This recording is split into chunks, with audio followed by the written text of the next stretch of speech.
No. We'll do it live. Fuck it. Do it live. I'll write it and we'll do it live. And thing sucks. Recent weeks, trolling Senator.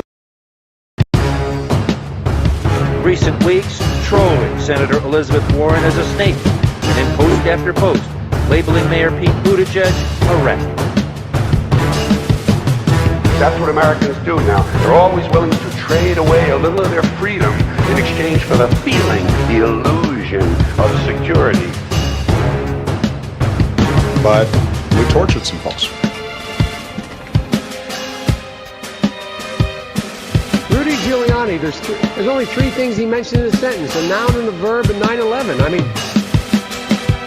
My mom is the strongest woman I know. She should be running. It's not about... I moved on her like a bitch. They had and they have a very effective slam machine. And that the way it works is you either report the news the way we want it reported, or we're going to hang a sign around your neck. We came, we saw, we died.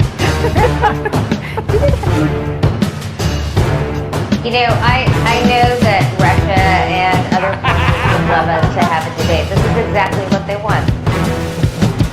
We call it the Putin Protection Act. That's what it is. The Putin Protection Act. ADL is played out. Nobody knows who the ADL are. Stop giving them attention. Nobody cares about the ADL. Remember the heat that ended up around the bend the knee and Colin Kaepernick. Mm-hmm. Many smart people have said it actually was not a thing. The Russian bots started taking that. Start bringing the ruckus on the Democratic Party. I found that this was like really nice to just help me doze off. Weapon of control. We possess the ultimate weapon of control. People trust television. It's their friend. They believe what television tells them about the news, the weather, or G.I. Joe. Don't you see? We control the creation of truth.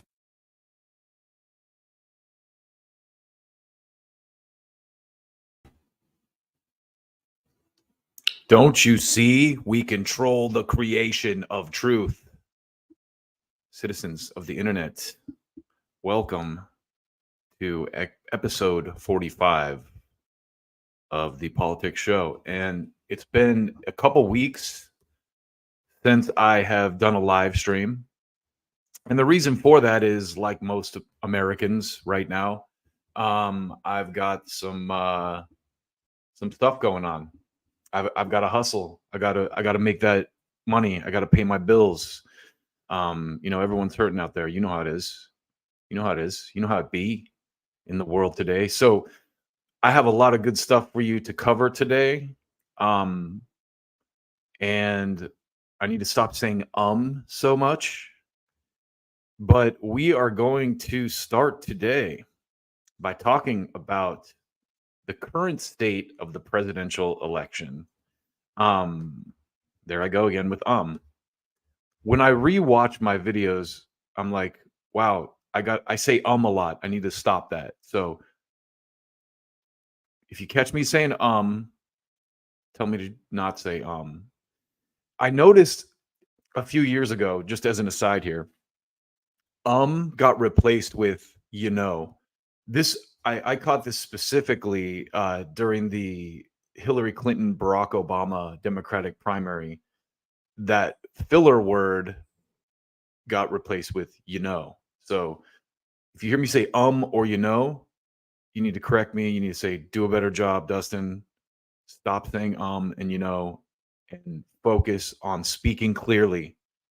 And I will do my best to do it. So the current state of the presidential election, let's talk about it. Right now, it's looking pretty bad. It's looking like what I would refer to as the Geritol primary, because our choices are basically at this point Joe Biden and Donald Trump. Who else is relevant or viable, I guess is the word. It looks like RFK Jr. is surging in the polls, but does he really have a shot as an independent candidate? I don't know. I doubt it. But time will tell.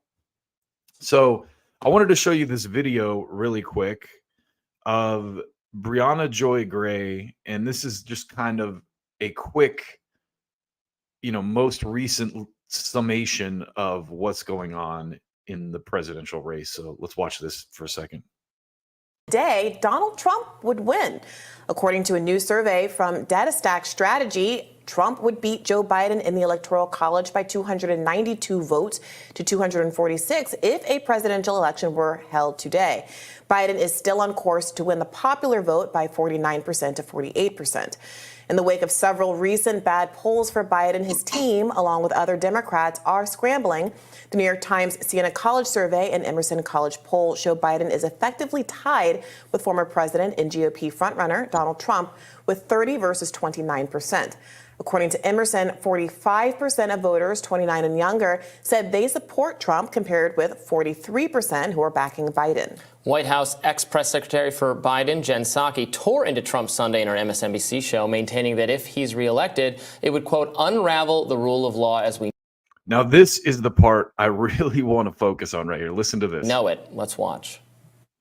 The hand-wringing and cocktail party speculation about an alternative to Joe Biden is continuing, will continue. Guess what? Joe Biden isn't perfect. No candidate is, by the way. But we have to understand what the alternative is here. If elected to a second term, Donald Trump would prosecute anyone he deems an enemy, unleash troops on protesters, and essentially unravel the rule of law as we know it. Here to break down the concern. Okay, does she live in a cave? That is what I would refer to as a stunning lack of self-awareness, or SLOSA. Everything she just listed that Donald Trump would do if he gets elected is stuff that the Biden administration is already doing. The stuff that's going on with the Hamas Israel protest stuff, they are stomping protesters. I'm sure you've seen the video of the Jewish Voice for Peace people getting brutalized by the police. And we all told you this was going to happen after the January 6th BS, which we'll get into more in just a minute. But it is insane to see the MSNBC talking heads saying things like that. And that's the fear of Trump that they're trying to put in people. That's what they're going to run on because they have nothing else to run on. And I like to use this term, stunning lack of self-awareness, SLOSA, which we will get to in our next bit. We're gonna focus heavily on it. But before we close this out, I just want to kind of give my current take on the presidential race because it's evolved a lot. Out the gate, there I go with the again. Out the gate, obviously, I was a RFK fan, and then the Israel stuff happened. And I went, wow, what a joke that guy is. 5 minutes ago, he was the peace candidate. Now he's Mr. War when it comes to Israel and Palestine. And then Cornel West, I had so much hope for him. And I just put out this video recently from a previous stream talking about how his campaign is basically over. And it is, because he, for some reason, can't figure out that this, as Max Blumenthal called it, boilerplate, flowery language about white supremacy and feminism and gender ideology and all that stuff is not going to win you an election.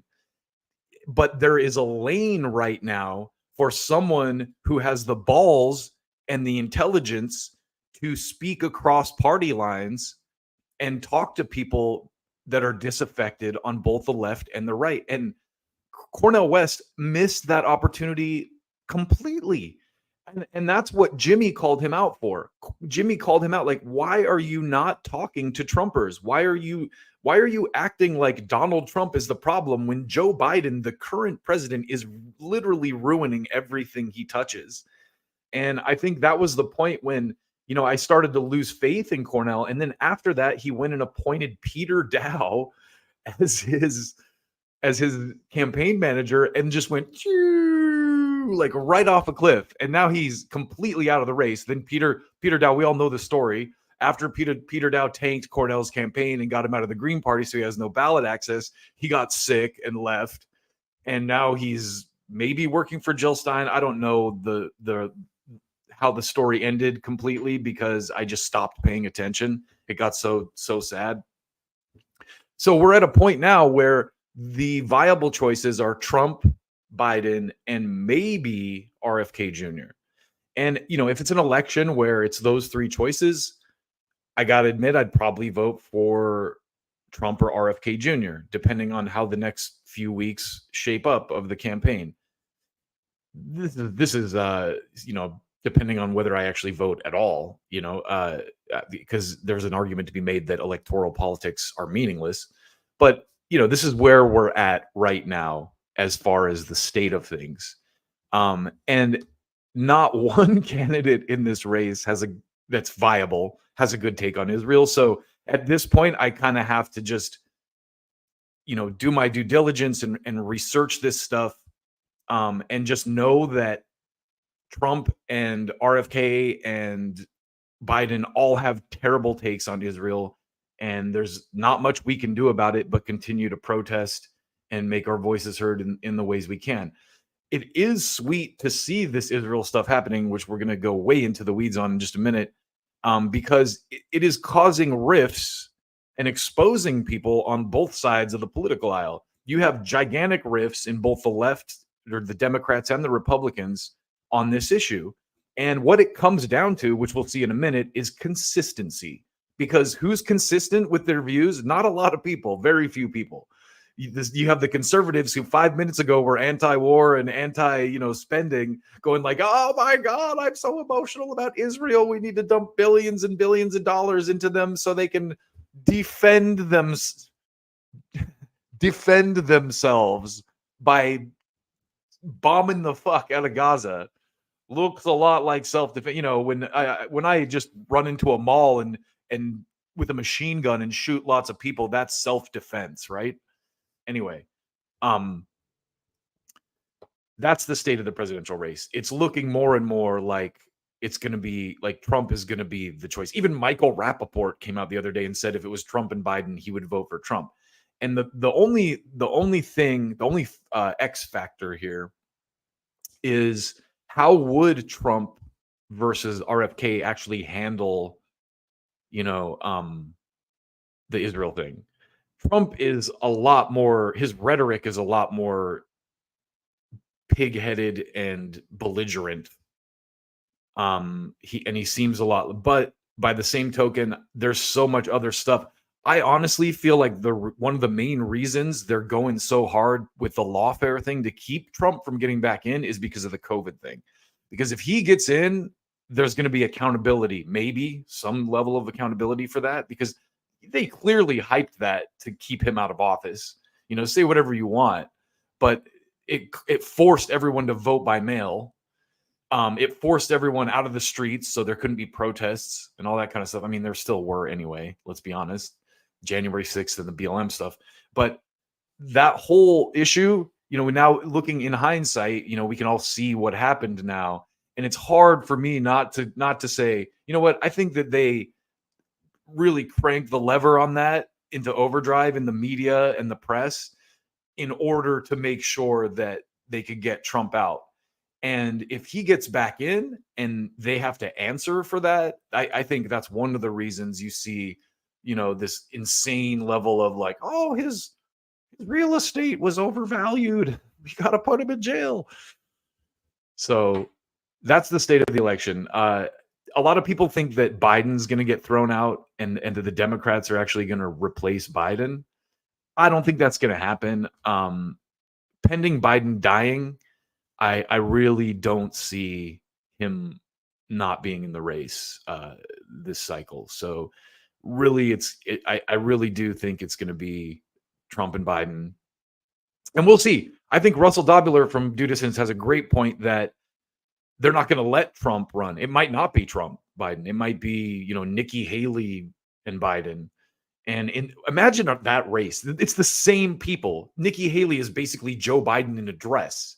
She's a political long stay who kisses the ring of all the donors and does all that stuff. So that would be, such a depressing race. At least Trump is upsetting the establishment uniparty people on so many other issues when if you rule out the Israel thing, which is what I'm kind of doing since they all have analogous views on the Israel-Palestine conflict.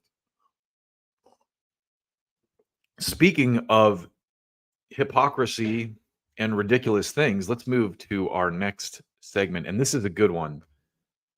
Tim Pool's SLOSA.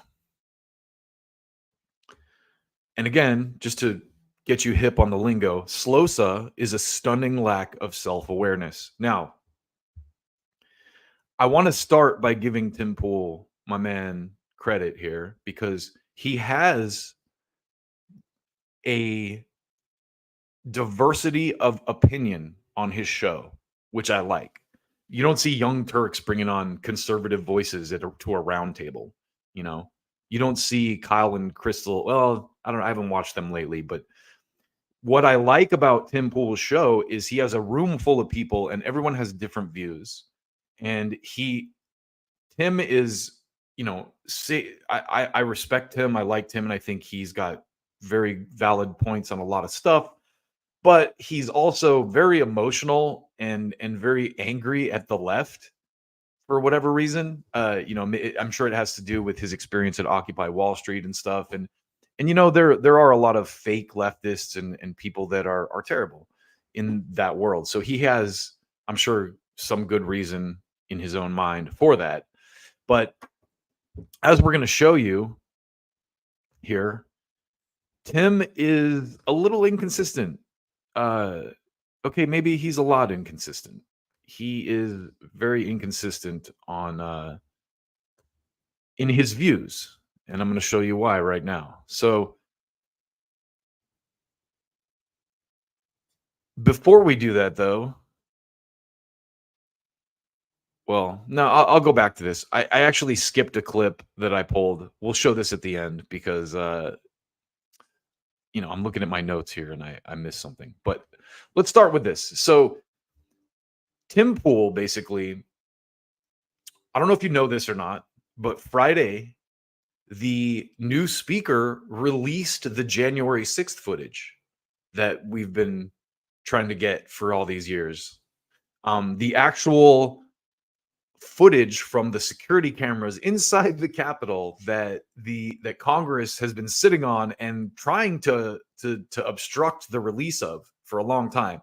And this new speaker, Mike Johnson, he's terrible on a lot of stuff, but this is a big win. And cheers to Matt Gaetz and the Freedom Caucus for being the disruptors that they've been this year. In January, going at Kevin McCarthy and getting concessions and fighting on and voting Kevin McCarthy out and getting this guy in. McCarthy was clearly not going to release this footage. So even if this is the only thing that Mike Johnson does that's, positive, it was worth it because the Freedom Caucus used the little bit of power that they had, which was something that, we hoped the progressives would do, and got some real change. So I'm going to start with this clip where Tim shows some of these clips and listen to him. He's absolutely correct in most of what he says here about the nature of power and censorship. House Speaker Mike Johnson, I'd like to just pause and say, dude, why on a Friday? Come on. On a Friday?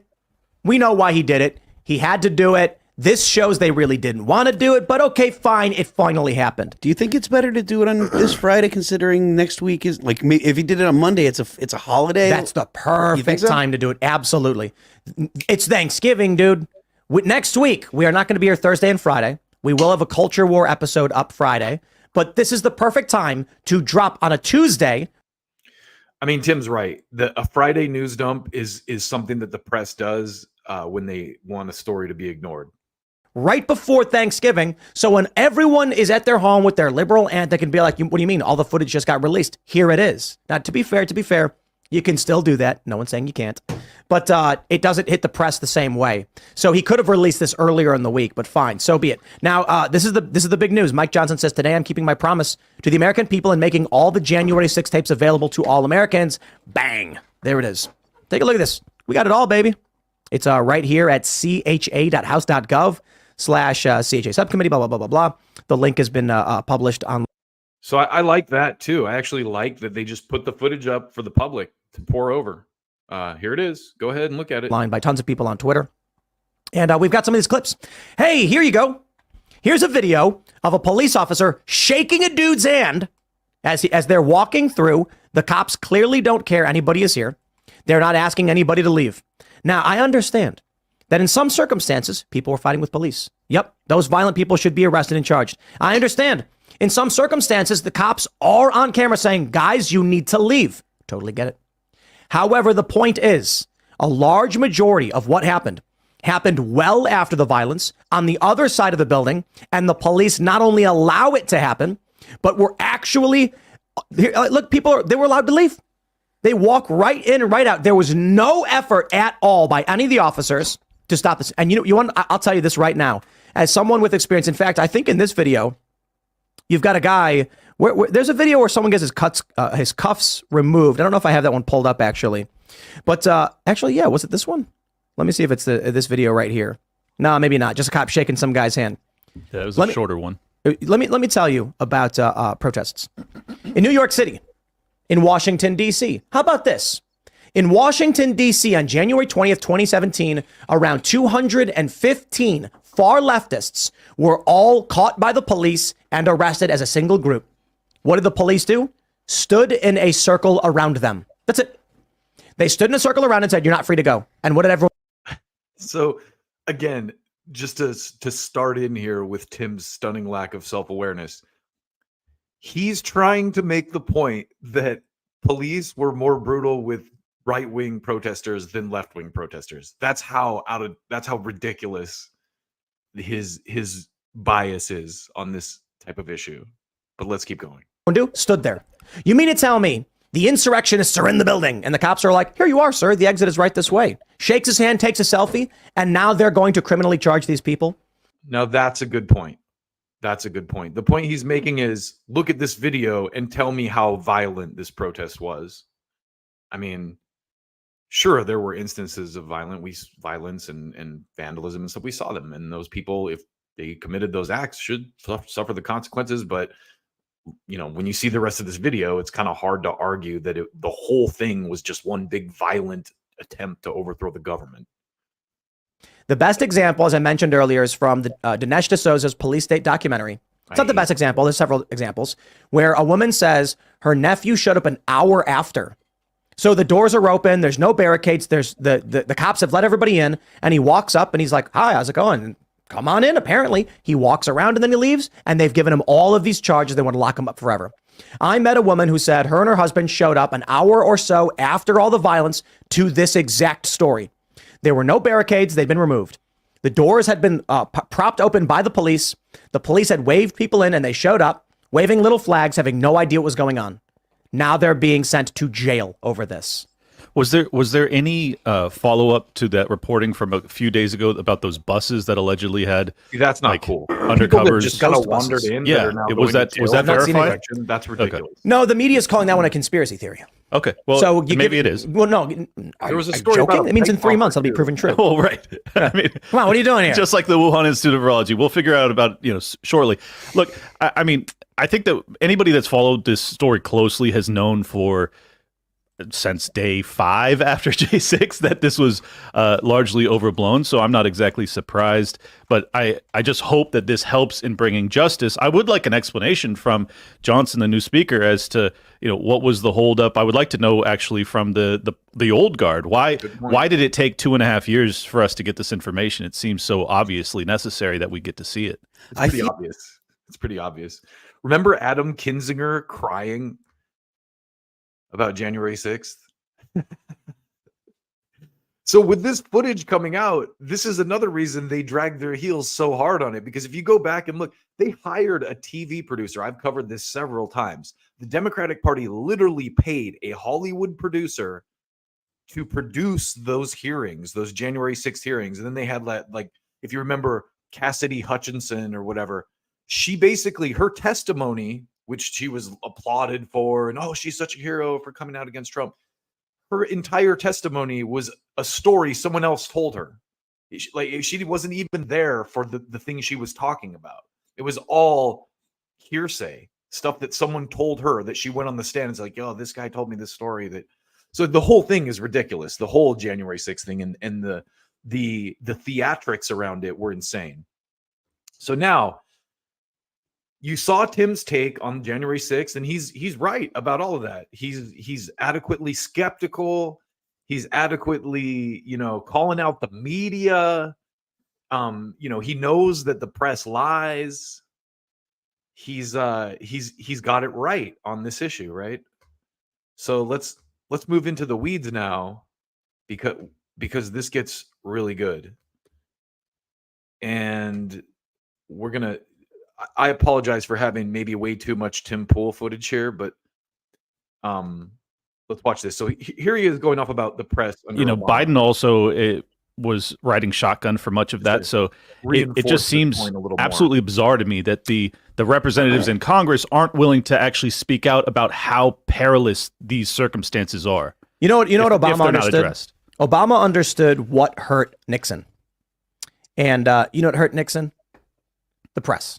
Mm-hmm. And so Obama said, if I am going to engage in a seditious conspiracy after murdering American citizens and bombing children in other countries, he said, if I am going to try and steal power, murdering American citizens and bombing children in other countries, that's what he's mad at Obama for.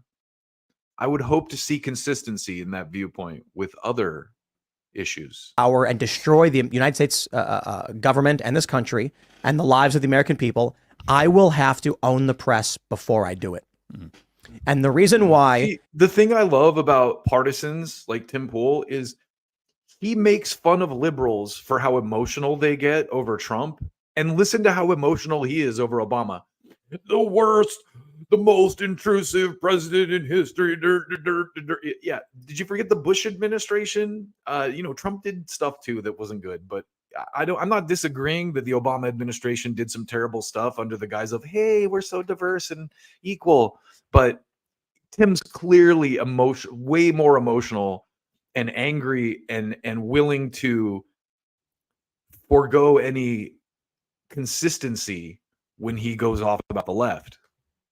He has not gone down as one of the worst presidents in history because the press has just kept lying in his defense. But I truly hope, that within 8 years, the narrative has flipped on the horror that was the Obama administration, the psychotic, deranged, and evil things that man did. Let's just talk about the killing of Abdulrahman al-Awlaki. Let's talk about the extrajudicial assassinations of several others. Let's talk about the National Defense Authorization Act indefinite detention provision, in which Obama said he had the right to take you in secret in the middle of the night to an offshore military vessel, a naval vessel, and torture you. That's it.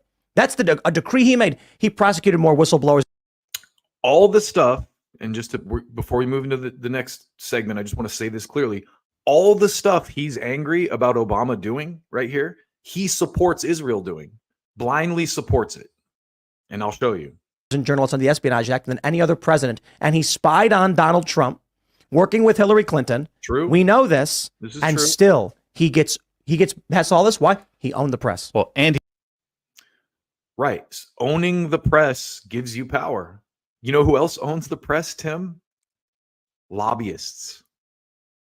And it's sad that you don't see this, but so this is where things start to get really good. So let's just watch this clip and I'll stop and add. I said earlier this week, decolonization and from the river to this up. I said I wouldn't do this. Now what they're talking about, and I'll let them explain it. I won't go too into the weeds here, but Elon Musk, Mr. Free Speech, is now ready to censor people who say from the river to the sea, quote unquote. I'm just quoting that. so I don't get shut off. Or these kind of vague slogans. They're saying we believe that means genocide, so we're going to censor you from saying that. Stunning lack of self-awareness. Like we come out, we're going to protect speech. Oh, well, I'm emotional about this issue, so we're not going to protect speech on this. You're getting censored. This is how ridiculous these people look. So let's just watch this. This is fucking insane after what you just saw. Elon himself, he said, as I said earlier this week, decolonization and from the river to the sea and similar euphemisms necessarily imply genocide. Clear calls for extreme violence are against our terms of service and will result in suspension. This is also in response to Swipe Right. The key word there is clear calls. Clear calls for extreme violence. Saying a slogan from the river to the sea, the slogan, and I'm quoting that again, is not a call for violence unless you personally interpret it that way. This is how fucking ridiculous these guys are. They're not intellectually consistent. And that's what I value. Now, Clint Russell is a winner. I love Clint Russell. And I respect this guy because he's actually consistent. And listen. He's responding to himself. Yes, decolonization necessarily implies a Jewish genocide. Thus, it is unacceptable to any reasonable person. And this is what Colin Wright had said, to which Elon Musk responded. Decolonization is the woke version of jihad, and it should be viewed and treated that way. Absolutely. Wright responded to Elon by saying exactly when Hamas slaughtered Israeli civilians in the name of... No, you believe that. You believe that it's the woke version of jihad, Elon, and you're a fucking hypocrite. Jihad on October 7th, the woke said, this is what decolonization looks like. When they tell us decolonization looks like jihad, we should believe them. Yes. Now, here's the question. Do we agree with... When conservatives tell us don't tread on me, I believe that that's an attempt to overthrow the government. And I want to censor anyone who says don't tread on me because I'm emotionally triggered by that phrase. That's exactly what these guys are doing. They are everything that they make fun of on a constant basis. If a social media platform banning people calling for decolonization, or for that matter, even jihad. No. I think that it should be looked at just like any other time. With all due respect, Phil Labonte, you are the absolute dumbest dude on this panel today. Let's keep watching. When someone calls for violence. So if you have a platform that says we don't allow calls for violence, then talking about decolonization and stuff, then that's considered violence. I believe the term decolonization is a call for violence, so I believe people should be censored for that. In the same way that if anyone says, hey, I like guns, they should be censored too, right, Phil? Because a person with power believes that. If the people on Facebook believe that don't tread on me is a call to overthrow the government, they should be banned for that, right, Phil? If you are logically consistent on your views, that's what you're supporting here. But you're not. You're an emotional crybaby, just like the people you always make fun of. Stunning lack of self-awareness. My opinion. If you allow anything, then fine. You know, if X allows other calls for violence and then they specifically say we don't like crimes. This. They allow people to say don't tread on me. That's a call for violence, Phil. Yeah, that's what I feel like too. They're crime. Calling people to commit violence is a crime. Now, the question is, decolonization sits at that nexus point between academic rhetoric and instructing people to go and commit acts of...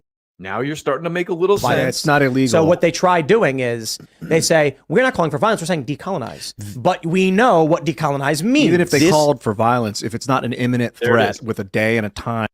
We know what decolonize means. Now, Ian here actually makes sense. Ian and Clint are the only guys that say anything sensible throughout this entire conversation. It's not illegal. The question is, knowing that this is not illegal, should it be banned? But there's been selective enforcement of calls for violence and things that are and are not violence. The left does tend to swear up and down that things are not calls for violence, that clearly are calls for violence. They say that the protests and the riots, they say that those aren't violence. Yep. There is an ambiguity that the left continues to rely on when they're talking about things that they would call direct action or riots are the... It's just, my mind cannot wrap around how 5 minutes ago these guys were accurately calling out the ridiculous nature of the January 6th thing. And 5 minutes later, they are the people they were just making fun of and criticizing on a different issue. There's zero logical consistency with these people. The cries of the unheard. Yeah, it's exactly. It's an ambiguity. I agree. That's a fair point. I think it is a fair point, but it's still that's not it's what still Phil's referring to. It still obfuscates the violent nature of it. What Phil is referring to is how the left will say, we're going to engage in a direct action. Everyone wear all black and masks and gloves and show up at this time at this location. And what does direct action mean? Yo, Tim, you know all those guys in the khakis with the face masks that you can't see their faces that do those white supremacist protests? You believe that those are real, right? You believe that those guys all called each other and got together and wore the same uniforms and put upside down flags and said, we won't be replaced by the Jewish people and all that. You believe that those are legit, right? All that spate of the guys in Idaho who they zip tied that were all for some reason they never show their faces. And no reporters ever ask their names. Those are all legit, right? Just like all the people in the black bloc that are in uniforms, they're not cops. They're just angry leftists who are out to get you, right, Tim? Again, stunning lack of self-awareness. Direct action literally means breaking the law or committing acts of violence. Right. I'm not going to be cute, and I'm not going to defend the left. I have been at way too many leftist protests. I just want to say, I'm the better beanie. I hate to put that to you, Tim, but in this world, I'm the better beanie. I gotta just put that out there. When they talk about peacefully protesting, that's not what direct action is. Yeah. Direct action is a phrase they come up with when they're referring to either blocking streets, blocking doors, fighting with cops, or throwing things. Is that worse? Is that just Antifa that does the direct action stuff, the black bloc? So in the early at Occupy, I don't want to say early days because this goes way back. Sure. But I do want to give a shout out to our good friends. I apologize. This is kind of a long clip, but I just didn't want to cut it up into multiple segments. Who participated in the battle in Seattle, which was a protest against the WTO, by the way, by the left for some reason. Now they're on the other side of this. But in New York, we didn't call them Antifa. We just called them the Black Bloc. By the way, the left has always been against the eco terrorists, quote unquote, and the Greenpeace and all those types of people have always been against the WTO. It's not like they suddenly found that, Tim. The right are the ones who suddenly found that. And we didn't call them anarchists either. Sometimes the word anarchist gets thrown around because it's used to convey the idea that everyone understands. Like if someone says the anarchists, we know they're referring to the people wearing all black. However, considering that half the people... I don't claim them. But considering half the people we were friends with were literal anarchists who rejected that false philosophy of authoritarianism, we knew that wasn't correct. So we just called them the black bloc leftists or black bloc extremists or the black bloc. Now everyone refers to it as Antifa. Because the game they played back then was, there is no black bloc. Mm-hmm. Black bloc is a tactic, not a thing. Right. Black bloc is when people wear hoodies. And it's like, then why do the same people all the time have logos and wear the same clothes? Now it's the same thing with Antifa. Because they're cops. Antifa is just an idea. It's not a group. There's cells. There's chapters. They engage in violence. This is exactly why this is indicative of the actual... Prepare yourself for some real stupid takes. Vulnerability that liberalism has. Liberalism takes the opposing view or the argument from someone else, takes it at face value, and treats every argument as if it is a honest argument. And if you're dealing with progressives or socialist people that essentially disregard or reject the Enlightenment values, they don't see a reason to be honest because power is the goal, not honesty. This right here is what I would refer to as psychological projection. These people, this is how they see political debates. And so they project that onto their opponents. This guy is the kind of guy who, I mean, you can clearly see it as he talks. I'll shut up, but just let him play himself. So if they are looking to win and they want to go ahead and cover up violent actions or direct your attention elsewhere, they have no problem lying. See, here's my interest at this junction, being that I'm not really on the left or the right, is that I just want to see this de-escalate, and I do not want to I don't want to ever endorse censorship protocols, particularly if they are winner, consistency, intellectual consistency. Something Tim Pool clearly doesn't kind have. of vague platitudes, like from the river to the sea or decolonization. Like that is just clearly not explicit enough of a threat for it to be illegal. It's certainly not. But these guys believe it is a threat, and so they're willing to completely expose their lack of consistency because of how emotional they are about the Israel Hamas. Not illegal. Read Franz Fanon's Wretched of the World, and it's clear. But Phil, it's not illegal. It's clearly legality's Okay, not. but it's not illegal. But legality's not the standard. That's something I brought up. Now listen to the intellectual knots that Tim twists himself into trying to defend censorship in this instance. But he has brought that up. He said it's legal or lawful, but not awful. Remember when he was talking about that? Or maybe it was his CEO that was saying it. Elon Musk's point was that you're not allowed to call for. Elon Musk really didn't say it. Listen, this is what he basically, he really didn't say free speech for everybody. He just, he said free speech as long as we see it, as long as we don't see it as awful. Or extreme violence on their platform. He did not say it has to be illegal. I said that. I know, but in the past, either Yacarino, lawful but awful. Yes, exactly. Where he said if it's lawful. Well, I don't think in any court in the country you could actually get a conviction for someone saying all lawful speech would be permitted on the platform. And Clint is right. If you took someone to court and they said from the river to the sea, that's a violent threat against me, every court in the country would laugh at you. But these guys, because of their emotional states, think this is a legitimate viewpoint. Platform. Well, I took the lawful, awful but lawful as being like that was where the gray area. So that was a direct reference to what they would censor. Things that were lawful but awful would be censored. Oh, it was that direction. Okay, well then I misunderstood. So what their point was, if it is lawful but awful, we will restrict it and hide it or worse. Mm-hmm. See, who gets to define what awful exactly? is? This is the problem. Central authority. I have no idea. Like once you've gone down this path, we've already done this before. That's what's so frustrating. Just a couple years ago, we were doing this. Rumble. We've been going through with Rumble. Yes. Oh my God.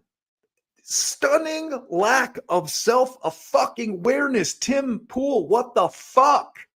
Clint, I applaud you for bringing some sense to these morons. Well, everyone's up in arms about Rumble right now, dude. It's the same shit. Rumble's going to get hit with this. Chris is going to make some stupid call that bans some dumb thing.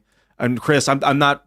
I will put you on the spot because you haven't called me back lately. But it's serious, man. You got to decentralize that platform. Holding this stuff in one central area is a massive vulnerability, and people can go crazy. It's not. The FBI can take your shit. Look, Elon's whole claim for why he purchased Twitter or X was that he understands, allegedly, how important open dialogue and conversation are. The entire when it was the left when it was hold on when it was the left that was in control that was absolutely banning anybody that was even like 1 degree to the right. All my libertarian friends got banned too, so I took this personally. The issue is that we understand that we're prepared in the battle in the arena of ideas. We fear no man. So I want to have these conversations. I don't want to see these people banned. That just radicalizes them further. But you're talking about.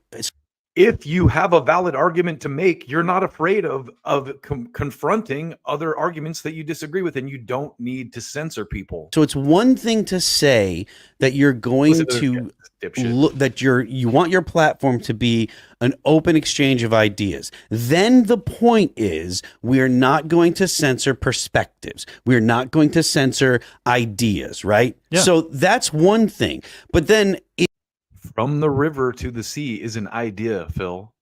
It's one thing that's different from saying I want to kill all those people, right? Yeah, like the old. If someone said that, they would be thrown off, and rightfully so. But you interpreting someone as saying that is not them saying that. Twitter, the reason that Musk bought it was because there were entire ideas that were that were not allowed to be articulated. It wasn't that you couldn't say the N-word or the K-word or whatever swear. It wasn't about vulgarity. The vulgarity is what ends up getting people in trouble. It's not you're never going to see Martyr Made get booted from X because of the way that he talks about stuff. But that is just classic. And again, I respect people who are intellectually consistent, even if I disagree with them on certain issues, you know, and cheers to Clint Russell for being the voice of reason in this debate. I mean, he called it 2 years ago. They were doing what you want to do to the Palestine protesters, Tim, to you and anyone who questioned the COVID narrative, or anyone who had a complaint about the 2020 election was shut down, and you were rightfully outraged about that. But when the shoe's on the other foot, you lose any intellectual consistency because you're emotional, Tim. You're emotional about this. It's just, it's hard to watch, people. It's really hard to watch. So this last clip, and then we'll move on.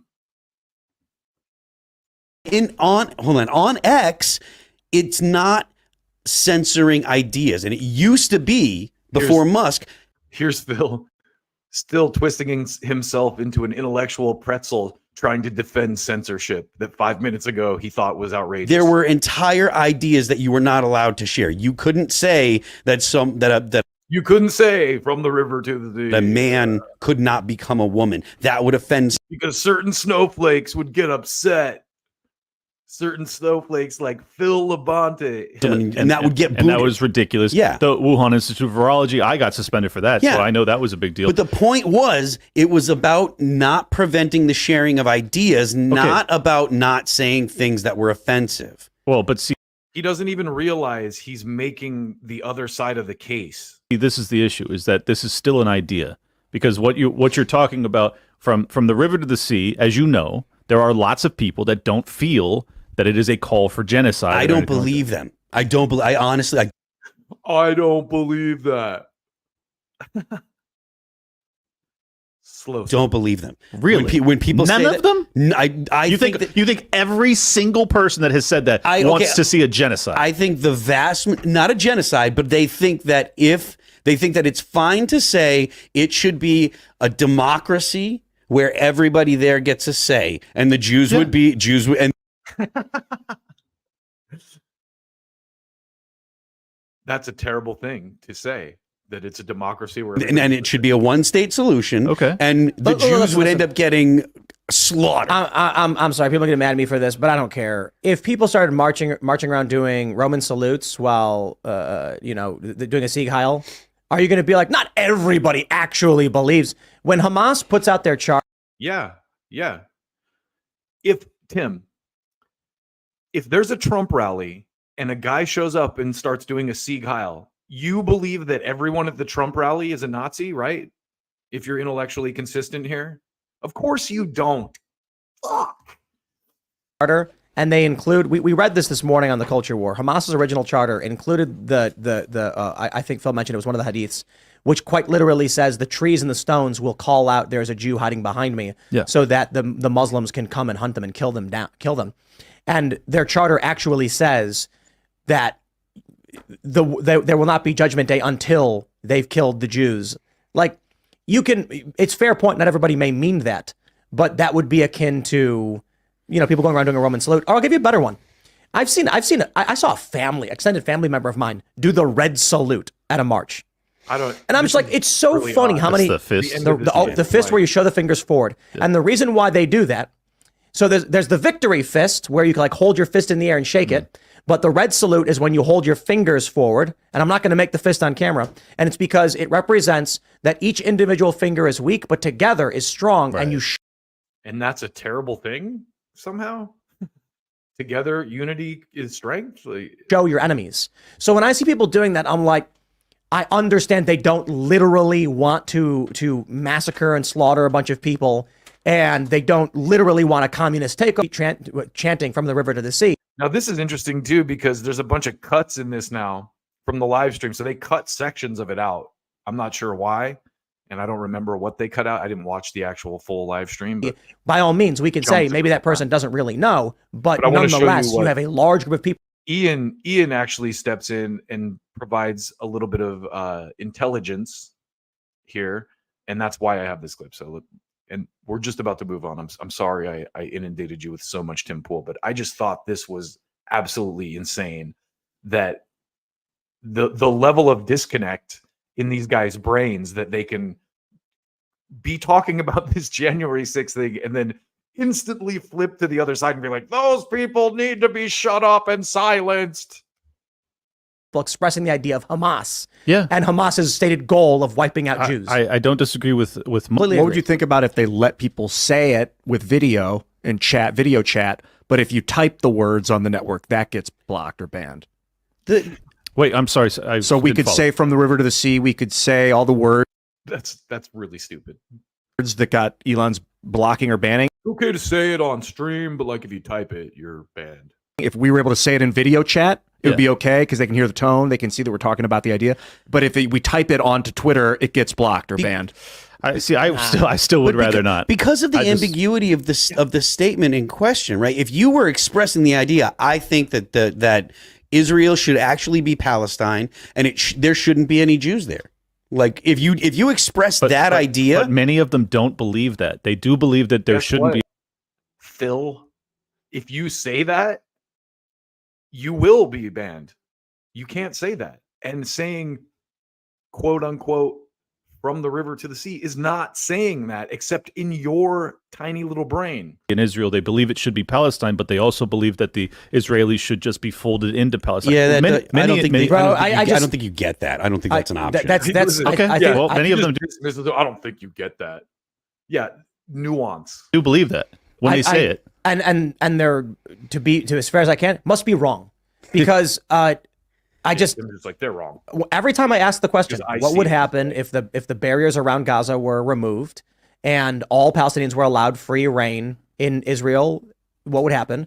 Will Chamberlain says outright this morning, the most devastating pogrom we've ever seen. And the first thing Scott brings up is something of the right of return, and then I got to be honest, I don't see how a person could argue the land belongs to them. It was stolen from them. So the context too, before we finish this up, that these guys are missing is literally Israel has U.S. backing. We send them billions of dollars for defense, for weapons. What does Hamas and Palestine have? They have, hang gliders and paragliders or whatever, and rocks. I mean, yeah, they are getting some kind of makeshift weapons, maybe from Iran or from other sources, but it's nothing compared to what Israel has. So this is also asymmetrical warfare against the Palestinians.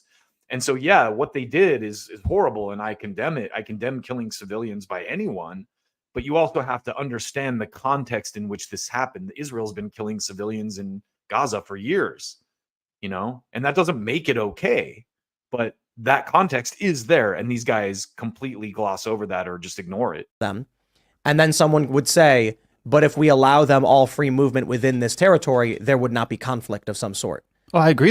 And see, now they're doing the typical conservative thing, which is where you just jump to an argument that no one's actually making to defend yourself. People do it with guns all the time. You say, hey, we should have better gun laws, and gun people go, you can't take my guns. No one said anything about taking your guns, dude. We said, let's have better laws. You want to take my guns? No one is arguing that point. You're at this point having an argument with yourself. There would be conflict. Well, Scott actually responded to Will in saying the Israelis are not disarmed, as if to imply it wouldn't necessarily be a pogrom. It would be people getting shot and mass violence of some sort. I don't want to speak for Scott. I like the guy. Yeah. But my point is, I think there would be violence. I hate bringing this. I don't even care about making the issue specifically about Israel. My point is, the left lies about everything all the time. Sure. And the weakness we face is that the classically liberal American ideal. Tim has a very, very strong, bias against the left. Someone hurt him. Someone on the left hurt him, obviously. And I don't mean modern liberal, but like as Phil mentioned, we take their arguments in good faith and try our best to live and work together. We are just, they just run us over the coals every single time. Not every time. That's a lot. See, and again, this is the projection thing I was talking about. Are there liberals that are disingenuous and fake and lying? Yes, plenty. But are there did they learn? This is the other thing that people like Tim Pool neglect to think about, which is all the conservatives from the Bush era are liberals now. They all all the right wingers are now on the left. So you could argue that the reason that liberals in the left of today are so disingenuous and fake is because all the conservatives moved into that party. The Bill Krystals and the Steve Schmidts of the world that were Republicans. Steve Schmidt was John McCain's campaign manager and several other, I think he worked on the Bush administration or worked for Bush or Cheney at some point. He's a Democrat now on MSNBC. So if you want to say, yeah, liberals are all liars and evil, yeah, because all the conservatives moved over to that side. That's why they, back in the day, back in the 90s, they were ruthless. The conservatives were the most ruthless. And I remember people like myself and Bill Maher going like, wow, I really wish the Democrats would sack up and get as ruthless as the Republicans. And they did, because all the Republicans moved into their party. Fair to say they lie about everything every time is insane. That's not true. And also the left is and Ian injects some sensibility into this right here, and Tim just shuts him down like he's an idiot because Tim is very emotionally attached to this debate. Now you're making semantics because obviously you said it's hyperbole. You're a journalist. What? It is. We're said the left lies about everything all the time, and then you made it like that's a fact. Now let's move forward in a conversation based on this. The needless. What you're saying is completely needless. It conveys no idea to anybody. Everybody knows I'm not literally saying when they say the sky is blue, I'm not. They lied. I'm talking about matters of substantial consequence. 90% of the time, they're lying. That's also just a number you pulled out of your ass. I'm not saying that people never lie, but just please be specific about it. Do whatever you want, but it's hard. Bro, if you can't have a real conversation, I don't know what you're doing here. If the point is that in every major news story, Gaza hospital, fake, Gaza refugee camp, fake, they lied about two of the biggest stories. You're talking about the news organizations. And again, just to hammer this SLOSA thing home, stunning lack of self-worth. He just covered January 6th tapes coming out where the press literally created a fake narrative and lied about it for months. And now he's like, oh, he does not see it. He's so emotionally attached to this Israel thing that he does not see how fucking hypocritical he is on this issue. I'm talking about the activists who are on the street and Hamas activists. I talk about when they've lied about two of the biggest stories pertaining to what happened. They are lying. So when they come out and they say, "Oh, did you know Israel did something?" I'm like, "Oh, please." Am I going to fall for this again? Tim, I don't know. Are you believing everything that the Israeli government's telling us is happening too? Yeah, it's like no, you can't pin it on the left. Absolutely not. Yes, you are, Tim. You can't just say you're not. Everything you do and say that said before that shows that you are. This is what I wanted to ask Tim about, because he's made this point a few times over the past couple of weeks, and it's like, I agree. I'm very upset. In fact, I had to put out an apology tweet about that hospital one because I felt so bad that I was misled. But this was major news organizations that were putting this out. So The New York Times to this day has an article up saying that Brian Sicknick was killed by J6 protesters. I know. Look, I understand your anger towards them. The New York Times is the one running all this Israel propaganda too, Tim. You believe them on the Israel thing and you don't believe them on the Brian Sicknick thing, which shows your stunning. What I don't understand is why that mislead is so offensive to you, which I agree with. But then the IDF's misleads on. When did I say it wasn't? Well, but you've brought up the left is constantly lying. It's like, but hasn't the IDF lied a lot too? I don't care about the IDF. I care about in the United States, American media, American universities, American leftists and liberals and people like Adam Schiff. And if I go down the list of every single thing they've lied about and how it is. So it's the domestic. So there you have it. Tim Pool is ridiculous on this issue. And I like Tim Pool. And I, again, commend him for having a diversity of voices on this issue. But I want to show you, Tim sounds a lot like his liberal counterparts, the people that he hates so much. He sounds identical to them. And before I show you this clip, I want to intro this clip by letting you know that I came up with a new show idea, and you're going to love this. You're going to love this. So I thought, it could be cool to get, since their views kind of are basically the same, get Krystal and Kyle together with Keith Olbermann, and then they can have a show called KKK, right? Krystal, Kyle, and Keith. Oh, look, I made a graphic for him and everything. So Krystal, Kyle, Keith, call me. All right. I got something for you here. And I think it could be a winner. I think the acronym obviously works. And Keith, what would you have to say about this? I heart porn star dick. I heart porn star dick. I heart porn. I heart feces. What else? I heart feces. I heart feces. I left the loop on. They need to turn that off by default. And Keith, what else?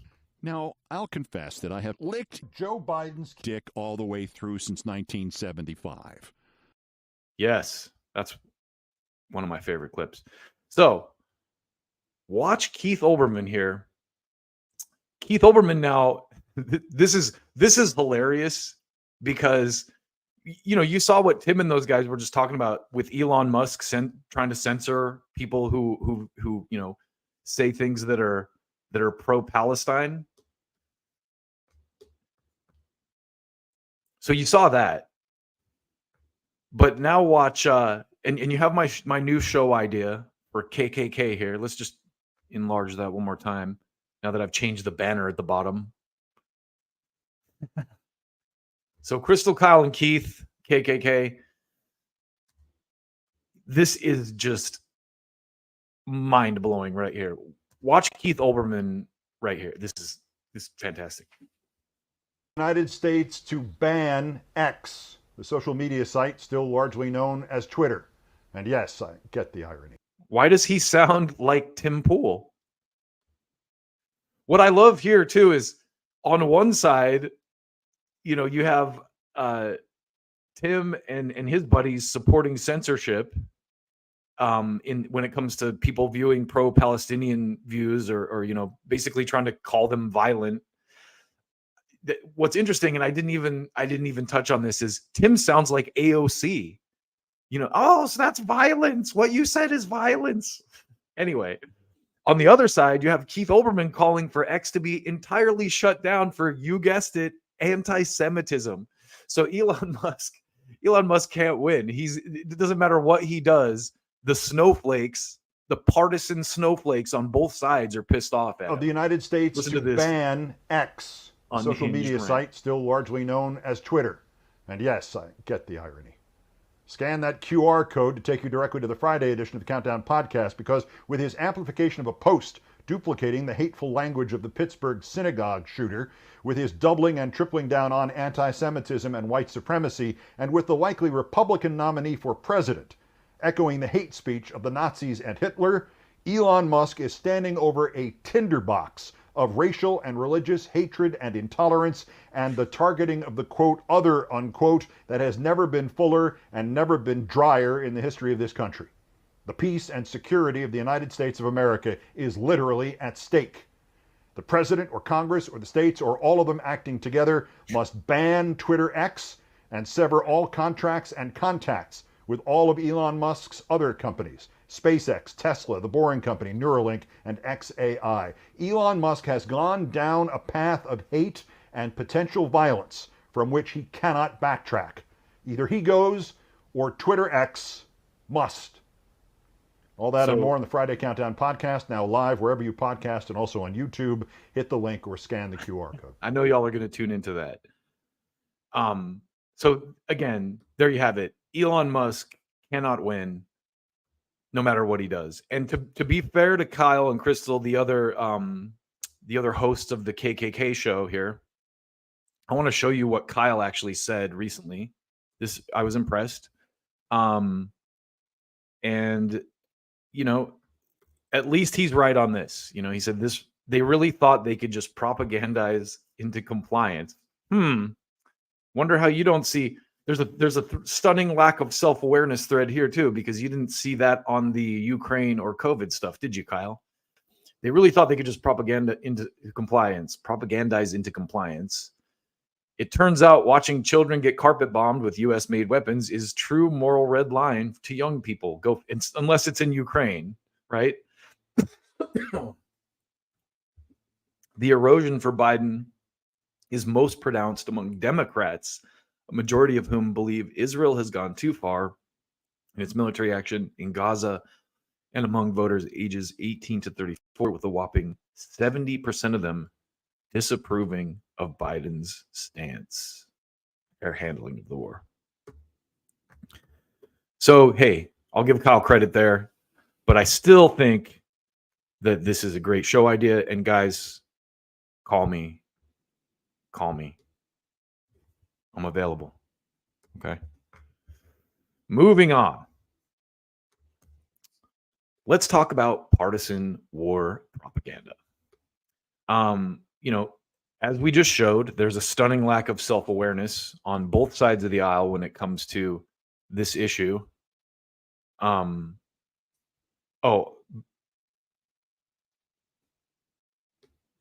keep skipping clips. Let me go back real quick. Before we move on, I want to show you this clip that Kyle posted recently, just to show you how serious his channel is these days. This is Kyle's take on the presidential race right now. Trump is gay.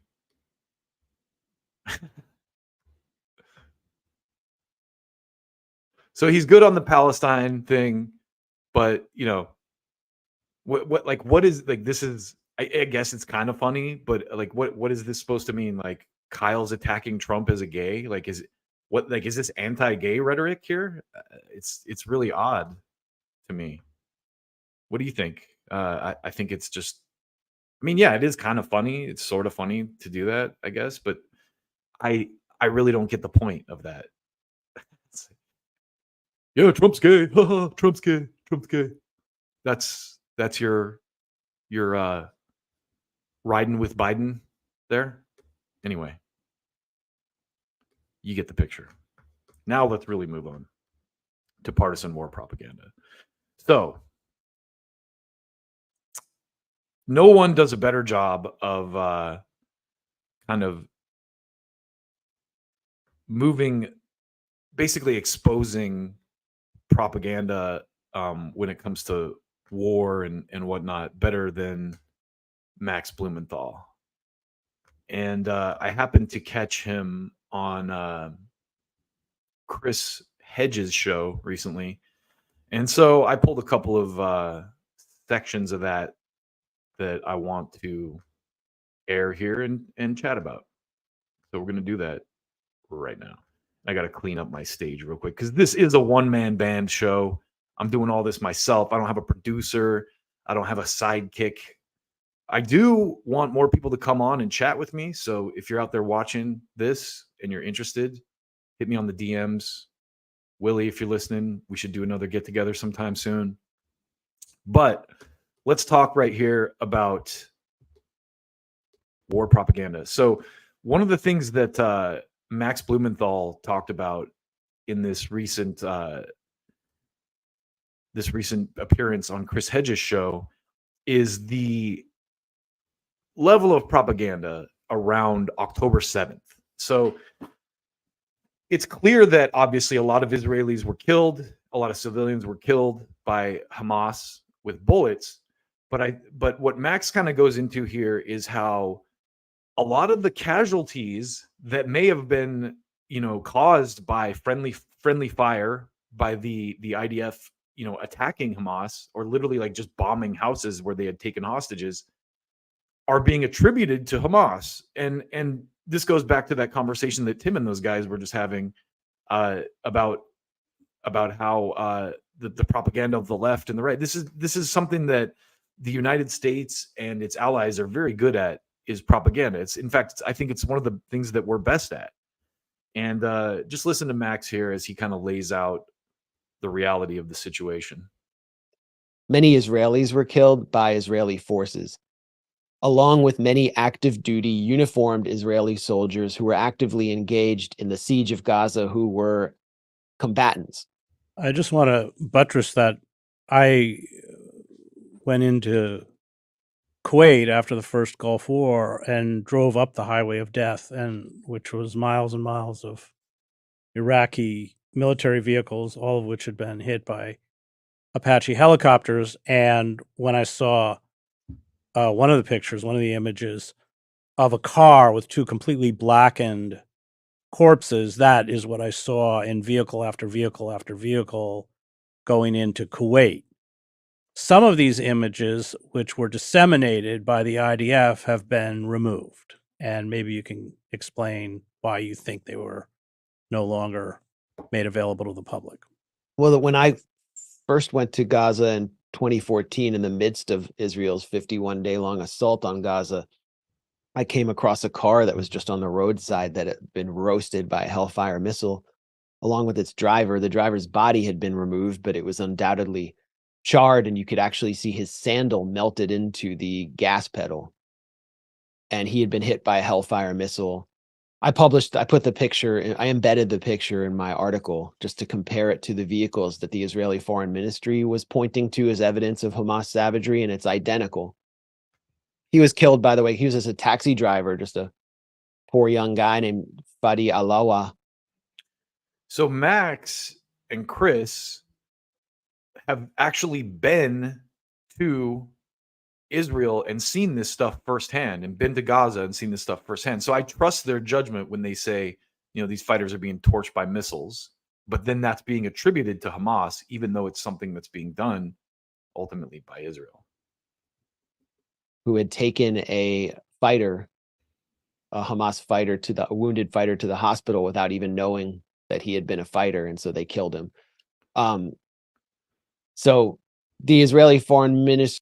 And so what they're pointing out here, just to be clear, isn't that Hamas isn't bad and that Hamas hasn't hurt people or killed people, but that Israel's response and the civilian casualties that they hit are being attributed to Hamas to make them look a lot worse than they actually are. Like, they don't have anywhere near the weaponry that Israel has, right? Anyway, let's keep listening. Ministry has a website called, I think, Hamas-massacre.com, and the UN ambassador, this unhinged character named Gilad Erdan, who used to be in charge of Israel's meddling operations to attack college students who were organizing to boycott, divest, and sanction Israel, or forming Palestine Solidarity student groups. Gilad. So I just want to say again, the stuff that happened on January, just to kind of like tie this back to the Tim Pool conversation, the stuff that happened on January 6th was clearly, there was clearly a level of op involved, right? And the people who do that stuff learned it from the Mossad.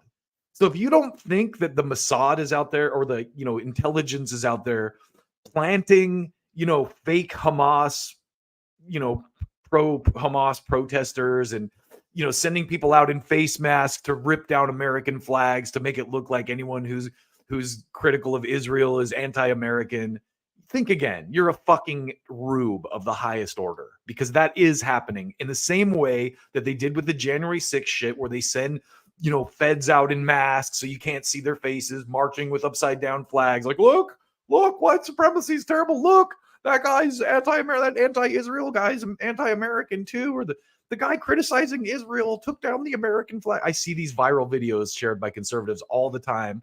Their stunning lack of self-awareness and lack of critical thought on issues that they're emotional about is very telling. And they're just as bad as the snowflakes on the left that they criticize. Erdogan whipped out this QR code at his UN address, I think about 2 weeks ago. He took a cue from Keith Olbermann with his QR code. And the QR code was supposed to lead to a Google Drive folder that contained all these images of, charred cars, melted bodies, and all sorts of other atrocities that Hamas had committed. But all the pictures eventually disappeared. My initial read was that they concluded that a lot of these pictures were either fake, or they could have even depicted Hamas fighters who had come in and been hit by Hellfire missiles. But then Gilad Erdan, in embarrassment, later said that There was a technical error, and he tried to repost the images, and that makes sense because they have no shame. They lie relentlessly, shamelessly, and not if you ask Tim Pool, Max. They always tell the truth. So it didn't seem like they actually deleted them out of shame. They deleted them because of a major technical error, which is also ironic because Israel's supposed to be the technically savvy startup nation that's teaching the world through innovation and creativity how we can enter the AI future, but they can't even maintain a simple Google Drive. That just shows like the boneheadedness of this entire operation, but it's worked. It's been very successful in convincing Brussels and Washington that Hamas was ISIS. That is Israel's message. Hamas is ISIS. They're irrational. They aim to simply kill Jews. They don't have any political demands, and the only response to them is the response that the U.S. is the response that the U.S. waged on ISIS after supporting ISIS, by the way, in Syria. Now, I happened to take footage of something a while back that I'm going to show you right now that when Max said this, it blew my mind. And I went back into my phone and I went, wow, I'm really glad I have this. So check this out. This is a commercial, a paid advertisement that was run by God knows who. What I think is interesting about this is you realize how many billions upon billions of dollars that we send every year to Israel, right? And it made me think like, wow, Israel is almost like a money laundering scheme, because if you look at the amount of money that they give to politicians on all sides of the aisle, it's almost like a loop, right? Like Chuck Schumer and Mitch McConnell and all these guys, like we gotta, they're uniformly like, we gotta keep giving billions to Israel. But then AIPAC takes that money and funnels it back to them through donations. So you kind of see the game that's being played here. But watch this. This is an ad that your tax dollars probably paid for to convince the public that Hamas and ISIS are the same thing. This is insane. And just to illustrate Max's point here, watch this.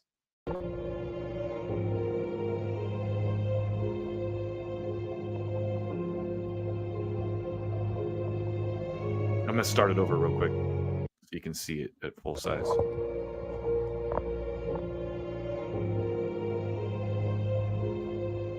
See the little sponsored thing up at the top? Skip ad.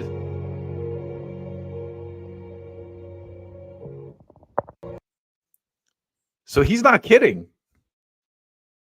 They really which they was to paid for destroy much of Raqqa, ISIS's base of operation, as well as Mosul in Iraq. And the man who actually oversaw those operations, James Glynn, the Marine officer, was sent to Israel to consult the Israeli military in the immediate aftermath of October 7th on how they should respond. Now the Pentagon's sort of pulling back and saying, whoa, this is a little bit crazy for us even. We don't even know where what you're targeting, where your targeting is coming from. But they gave him the green light because they fell for the propaganda shock and awe campaign of these photos.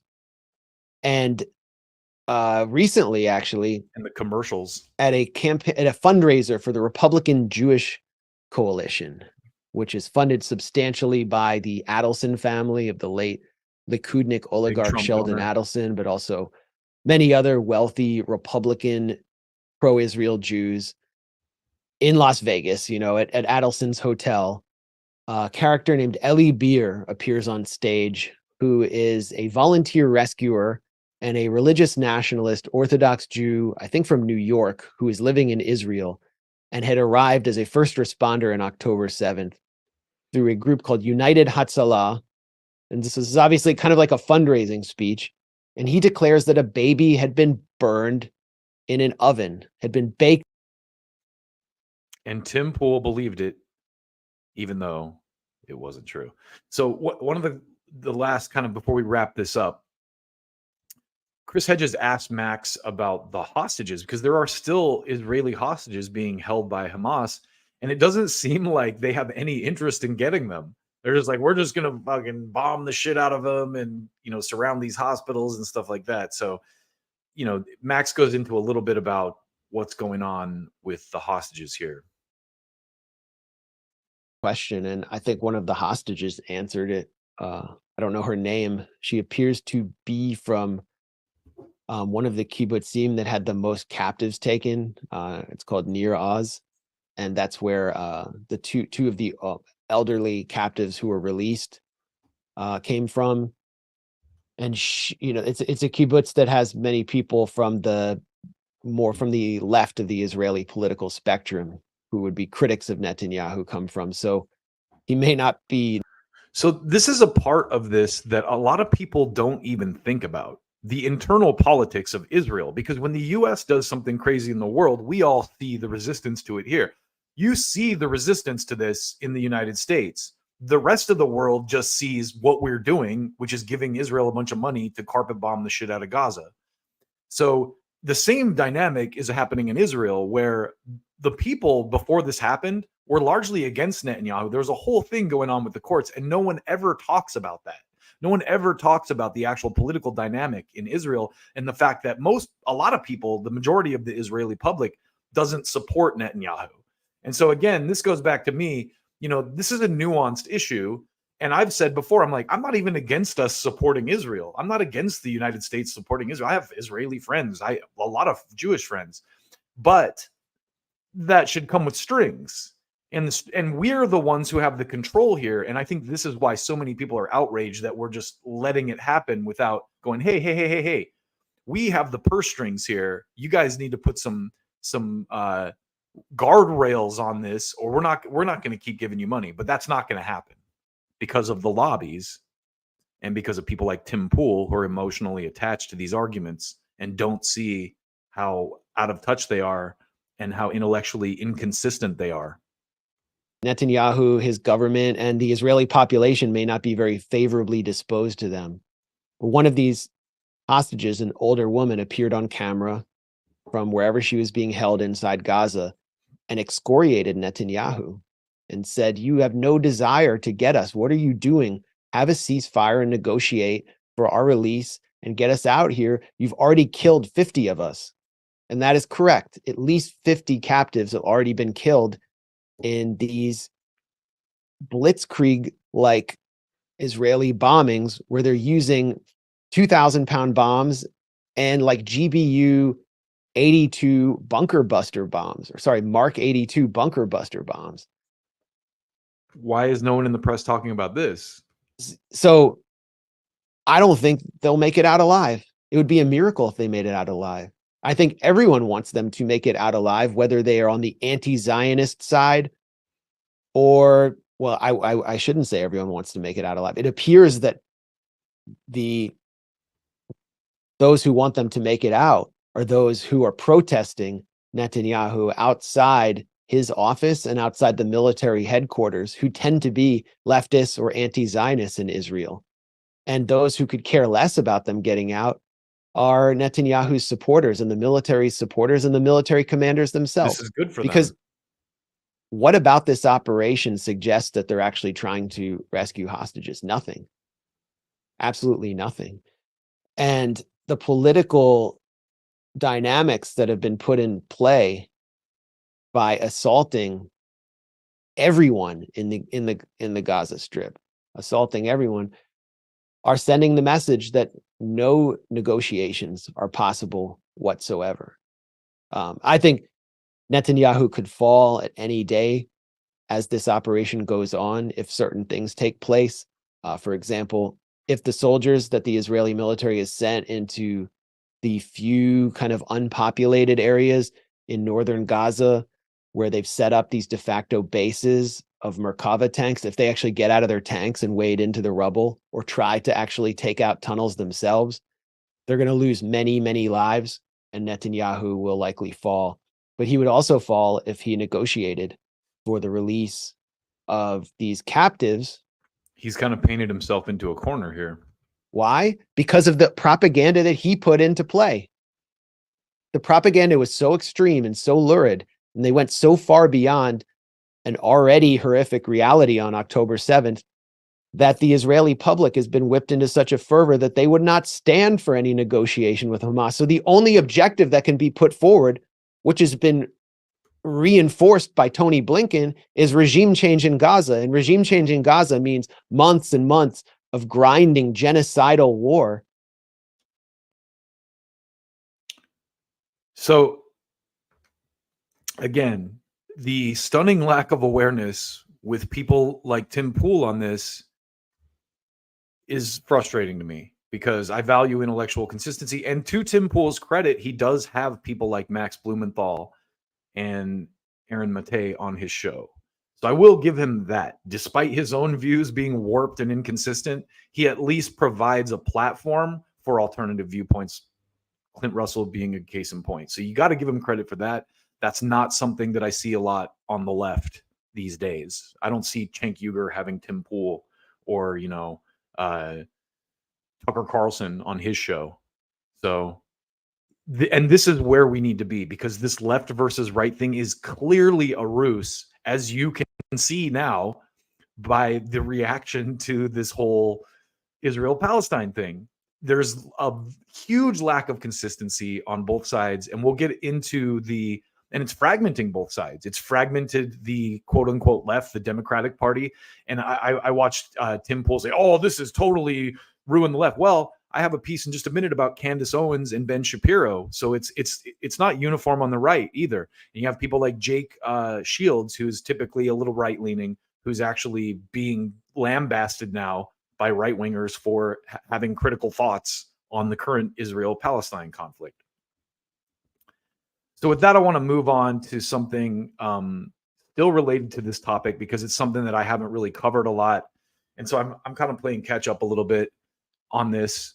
But this next segment is going to be about providing context for this conflict. And I caught this piece with, I don't know if you've ever heard of Rania Kalek, but she is Lebanese, and she's based in Lebanon, which is just north of Israel and Gaza. And so she has some on the ground perspectives, but let's just start with this opening clip where her and Abby Martin kind of just go off a little bit. It's a little bit, some people may consider it a little bit whiny. I think it's honestly just their emotional reaction to what's going on right now. Do you need to see pulled out of rubble? How many children without parents? How many dead bodies do you need to see to be outraged, to have moral shock? I mean, it's just, at this point, you have to be racist, because if you are not impacted by 4,000 plus brown children being slaughtered in cold blood, who are just purely innocent souls who are being terrorized by Israel with your tax dollars, there's something wrong with you. There is something wrong with you. Yeah, and I just want to say, I do love that most people in the world, I think, are horrified, but it shocks me to my core that there's people who justify this still. Right. And the most powerful people in America are justifying it and bending over backwards of who can support the slaughter of children more. I mean, it's I know that Nikki Haley's seen videos, of babies dying in Gaza. I'm sure she has. And let's just remember that Nikki Haley is the pro-life candidate. These people will throw tantrums about babies. Oh, the babies from abortion. But if it's babies in Palestine, send money for bombs. I'm sure Joe Biden has. I'm sure Jill Biden has. I'm sure Anthony Blinken has. I'm sure all these State Department robots that do their press conferences have seen these videos, because you can't not see them. They're all over social media, everywhere. And it's just, these children are being crushed in their homes. They're losing their limbs. They're losing their parents and their siblings. They're in hospitals surrounded by bombs and snipers. What is this absolute torture and hell? I mean, infants in incubators, Abby. Infants in incubators are dying at Shifa Hospital due to a lack of oxygen. They've been And we care about this as long as they're Israeli babies. But for some reason, we don't care about it when it's people in Gaza. I'm sure you saw that haunting image of all these infants, 37 of them, because 2 of them died.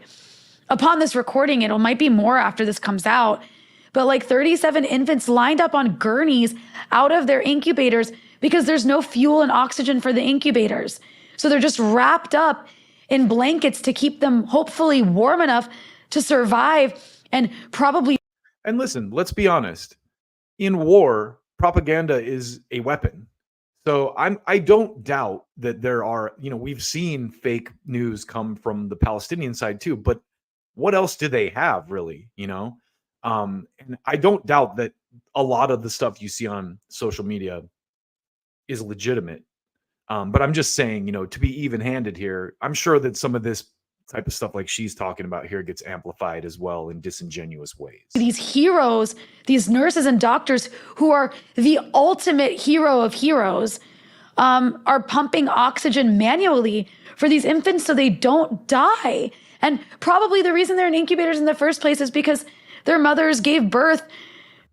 So this is kind of just their opening rant, but what I really pulled these clips for is Rania has a lot of firsthand experience in Lebanon, and she's really good at breaking down the situation from a perspective of someone who has lived it.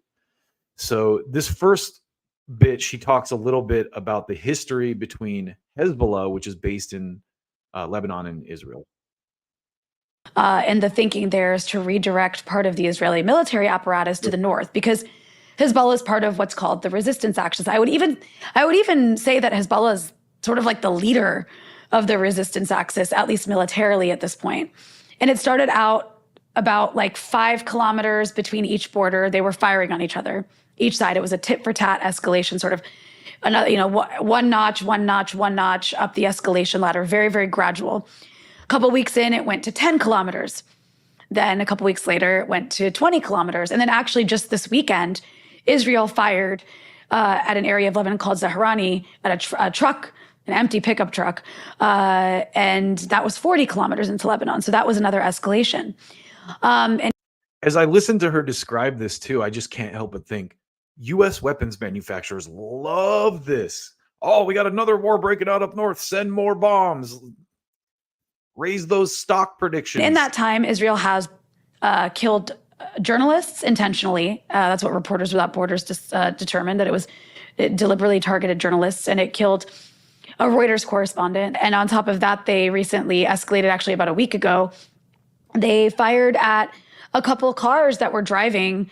Actually, a lot of people in Beirut, they go south during the weekends, or not south, they go to the villages during the weekends, and a lot of people live in the south. Like, I have a mountain village. A lot of people from my village work in Beirut or live in Beirut, and then they'll go spend the weekend in their village home. That sounds kind of like a charmed life, I got to be honest. Right? That's like a pretty common thing that happens here. So this family was leaving their house in the south to go back to Beirut, like most people do on Sunday nights. And the Israelis targeted. By the way, it would be a charmed life if they weren't getting shelled. That was half. Them with a drone and killed a grandmother, and the mother, I think, later died, and 3 children, 3 daughters. And the reason I raise all that is just to say there is a war happening in the South. And before I get to the sort of like background of some of the, the 2006 stuff you asked about, I just want to note, militarily speaking, what this has meant in terms of numbers, why Hezbollah is doing this. Mm-hmm. A third of Israel's military. So this is why I pulled this clip. She's kind of talking about the strategic motives of Hezbollah to the north. Military apparatus is present on the Lebanese border because of the war in southern Lebanon. That's more than like 80,000 Israeli soldiers, and then another. So if you think about how many are engaged in Gaza, it's about 100,000 Israeli soldiers are engaged in the war on Gaza. So 80,000 at the northern border. So again, that's to alleviate pressure from Hamas. Half of the Israeli Navy has been deployed to the Lebanese front, which is apparently more than the capacity deployed to Gaza. A quarter of the Israeli Air Force has been deployed to the Lebanese front, which includes something like 100 different type of aircraft, right? Half of the missile and air defense units deployed to the Lebanese front from Israel. That's depleting. That's meant to deplete the Iron Dome. About a third of logistical units have been deployed to the Lebanese front. 65,000, this is actually important, 65,000 Israelis have been evacuated from about 43 what we call settlements in the north of Israel. And then another 70,000 have evacuated, something like 50 settlements in the Gaza envelope, as they call it. Wow. So that's over 100,000 Israelis have left the north and the south of what's considered Israel. That's unprecedented. That's huge. So that's all just to say what's happening in Lebanon has already done some damage to Israel and is not only just alleviating pressure on Gaza, but is also taking away resources from the Israeli military. So, and again, the war. I mean, to me, what this stuff she's saying, I'm not playing this to gloat or anything. I'm playing this because it's evidence that this could expand into a regional war, which is what we do not want to happen, because then it's going to get really bad. And then what happens? I mean, there needs to be cooler heads need to prevail ASAP. At the border, it's not at the scale of Gaza, obviously, but there's been Hezbollah has lost over 80 soldiers, which is a lot. Why is it that Israel isn't just going all out on Lebanon, right? It's been 37 days.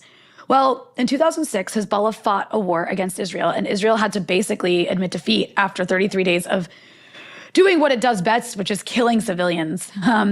Israel killed over 1,000 Lebanese civilians in that war, and they lost 121 soldiers, which at that time was quite unprecedented. Israel doesn't really ever have to lose soldiers, or at least by then it hadn't really ever lost that many, not since like wars in like the 70s. So that was a very big deal. And that they were fighting against this much weaker militia force, Hezbollah. And that's, Israel occupied, just some more background, Israel, for those who don't know, Israel occupied southern Lebanon from 1985 during the Lebanese Civil War up until the year 2000. And in that time, it committed atrocity after atrocity. It ran torture facilities. It funded this fascist militia called the South Lebanon Army to carry out lots of his dirty work. I mean, and on. See, and this is the context, again, that people like Tim Pool don't consider when they talk about this issue. They don't consider this history that she's explaining. And on and on and on. And Hezbollah emerged in the South as a resistance force in the 80s to that Israeli occupation. Does that sound like a similar story, Abby, that we've heard before? And in 2000, Hezbollah basically kicked the Israelis out. The Israelis, they forced the Israelis to withdraw. It was a huge victory for Arabs across the region. I mean, for the first time, Arabs liberated land from Israel. And so since 2006, Hezbollah has only gotten stronger. It has gotten bigger. It's got like over 100,000, I believe, soldiers ready to fight and like ready to die for the country. They're very well trained. They're very well armed at this point. I mean, I think they had like Katyusha rockets back in 2006, and they'd exacted a lot of damage on the Israelis by firing on Israel. Now they have precision guided missiles. They have a lot now. They've got a lot. They have barely showcased what they have. They've got drones. They've got years of on-the-ground experience in Syria, fighting alongside conventional armies like the Russians. So it's a much stronger, much more powerful force. And for that reason, Israel has not dared to mess with Lebanon in terms of going into a full-out war since. And that, again, is why we do not want this to erupt into a regional war. Because look at the saber rattling we're doing with Russia and China, too. I mean, these countries will be able to get weapons from Russia and China and backing from these other countries that we've created this. And it's just it's so unnecessary.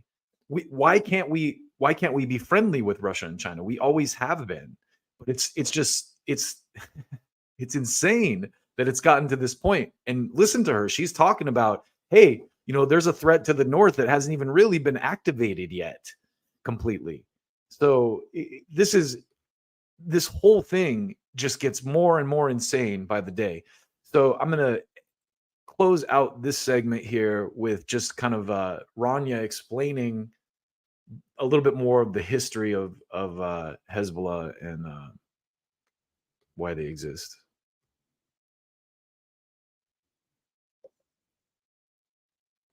Like all-encompassing terror group that exists worldwide. Talk about what Hezbollah really is, because similarly to Hamas, it is a political party with a military wing. It has representation in the government. It's not a terrorist organization.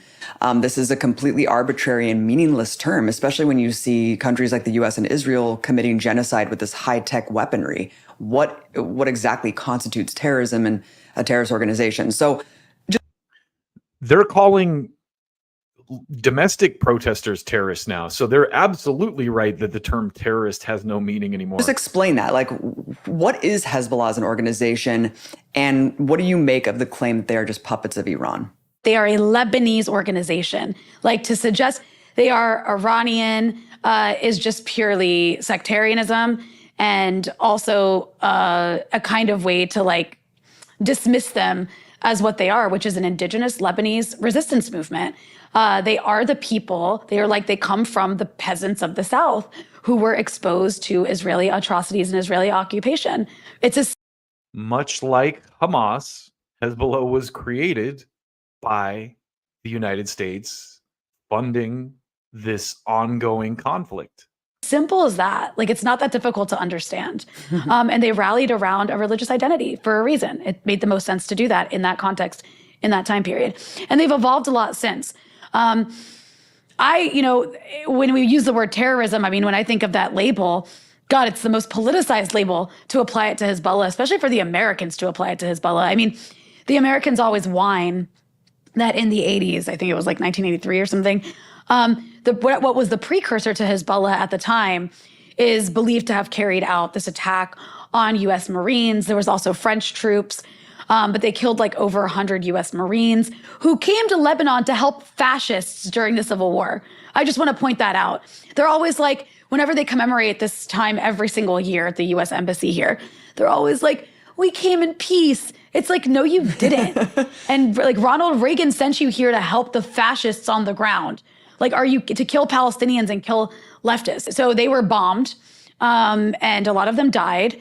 And the U.S. refers to that as terrorism, which is like, okay, so you're a military from the other side of the world. The U.S. refers to January 6th protests as terrorism, and now pro-Palestinian protests as terrorism. They're trying to censor people for it, as we just talked about. You sent your Marines to come intervene on the side of fascists in a civil war in Lebanon, and you were attacked by a militia.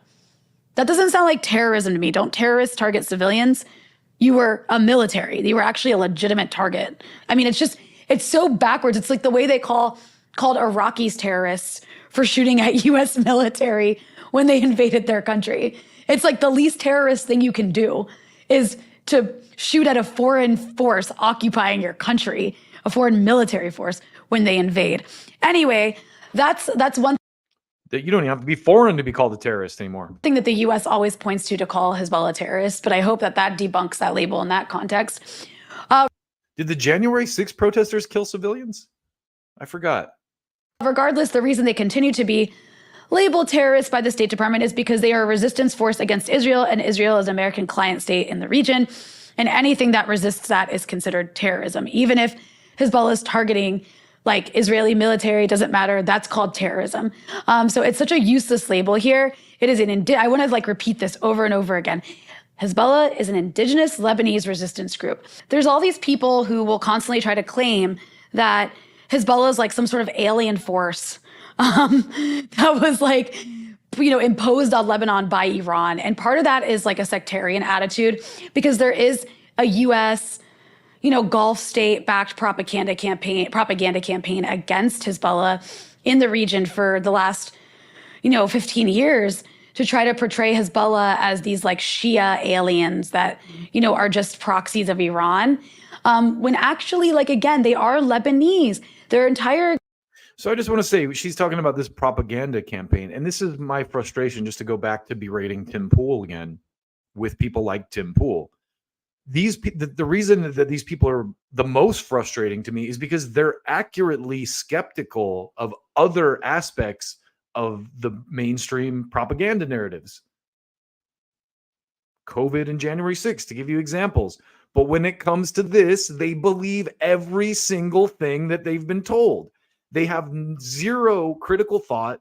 They have zero, pushback or any kind of intellectual curiosity outside of the things that they've been told. Now, again, to give Tim Pool credit, he at least has differing viewpoints on his show, like Max Blumenthal and Aaron Matei and Clint Russell.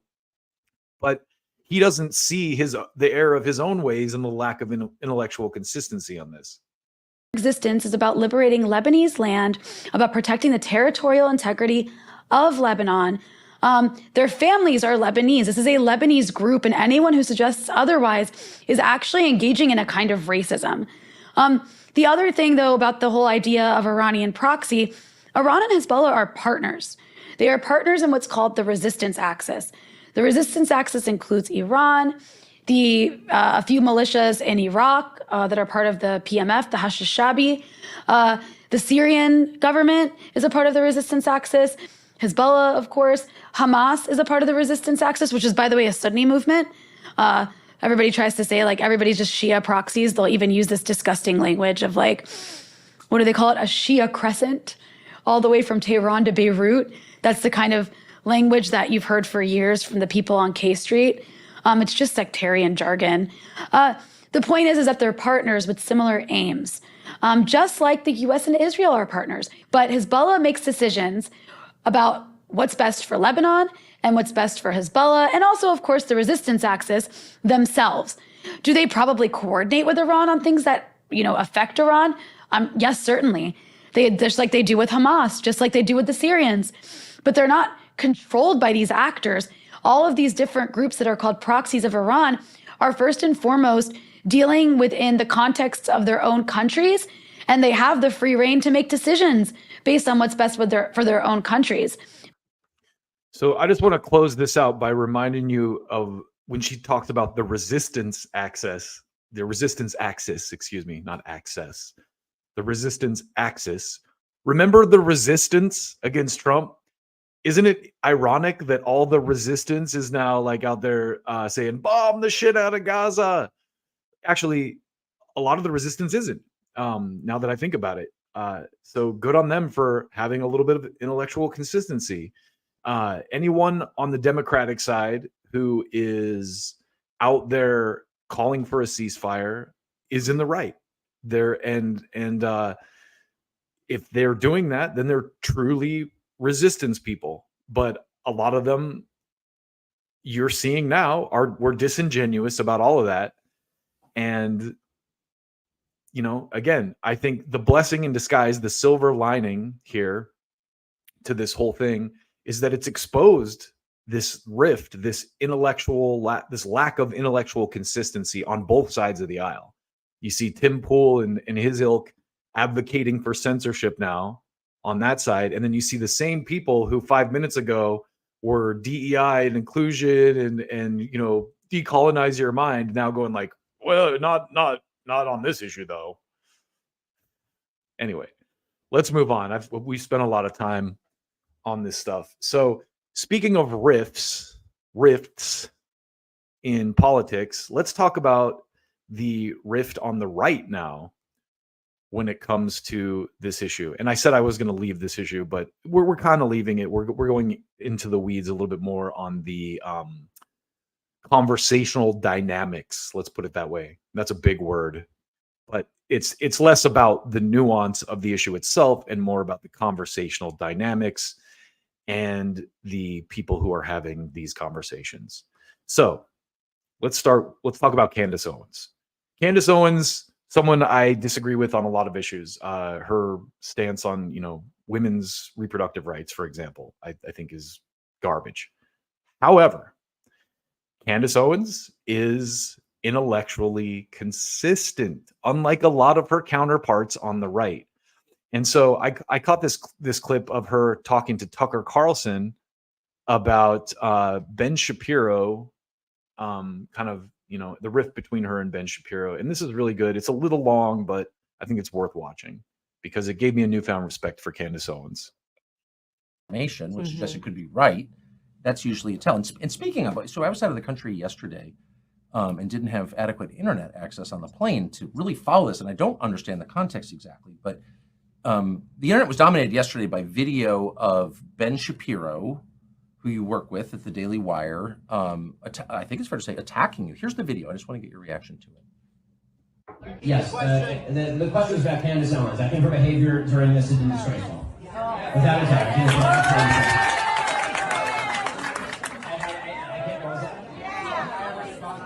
She still works for my company. I think she's been absolutely disgraceful. I think that her faux sophistication on these particular issues has been ridiculous. It's not faux sophistication, it's ridiculous. Everybody can see the moves that she's making and the things that she's saying, and I find them disreputable. So maybe there's a point in the video where he explains what exactly you did wrong and how you were wrong. Everyone can see the moves that she's making. That piece of language right there is funny to me because anyone who speaks out against or speaks nuance on this issue is immediately called a terrorist sympathizer, pro-Hamas, whatever. So it's not like there's anything to gain by having the take that Candace Owens has. Haven't seen it. But to call somebody, quote, absolutely disgraceful, particularly a coworker, seems like a pretty big step. And I really don't know the background here. What is that about? You know, there isn't much of a background. I saw the video when everybody else saw it when I woke up. No one warned you about it. Nobody warned me about it. It looks like maybe he didn't know he was being recorded. It looks like it was some sort of a private event. I got no clarity on the issue that he was particularly speaking on. And in what was said, I can't respond to it beyond what he's saying because it's just ad hominem attacks. I don't know. Yeah, because it's not, we disagree or I don't think she's correct or maybe she doesn't know what she's talking about. It's absolutely disgraceful. Yeah, exactly. And so I can't respond to it on a level of intellect because there's nothing that he has expressed in that, at least in that short clip, that he fundamentally disagrees with in terms of what I said. But I will say that I'm not going to respond with the same ad hominem attacks. Yes. I don't think it helps further discussion. And if that was me that was caught on a video saying that about colleagues that I work with, I would be embarrassed.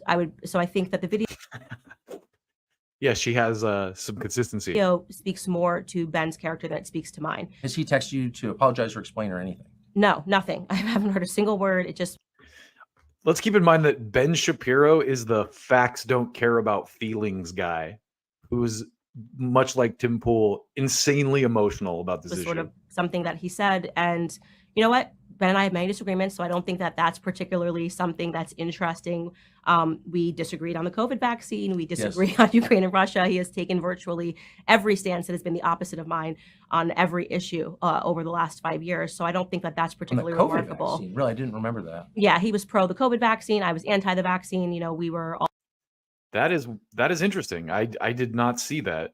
Ben Shapiro is obviously, someone I would expect to have those kind of views, but hey. All idiots for not getting the vaccine. So that's totally fine. I am totally open to people having a difference in opinion. Right. I would hope that amongst colleagues that it would always be a civil disagreement. And I would never in a private event stand on a table and talk badly about Ben. It's a little weird. So he was on the left on those three biggest issues of our time, is what you're saying? He has converted his opinions. He's accepted responsibility. He said, I was wrong about the vaccine. Oh, good. He is, obviously pro. Hey, that I respect. I respect anyone who has the humility to admit when they're wrong on something like that. So if he really did that, cheers to Ben Shapiro. Pharma, his mom's a doctor. And I say to people, I'm very aware of my perspectives on Big Pharma, and I talk about it on my show openly. And I think that that's a tremendous credit to the Daily Wire that they allow a difference of opinions. But I as I said, hope that it would remain respectful and that you wouldn't throw your colleagues under a bus, so to speak. I think that's fair. And just for clarity, because I really don't know, is he your boss? I think there's a lot of misunderstanding about Ben's involvement. He's not the CEO of the Daily Wire. He is not making the daily decisions at the Daily Wire. And I do want to make it very clear because people are like, how could you possibly save Daily Wire after this? I have a very good relationship with the co-CEOs of the Daily Wire. Especially right now, the acting CEO is Caleb Robinson. He's a wonderful person. He's worked very hard to be where he's at. We have a lot in common that we connect on.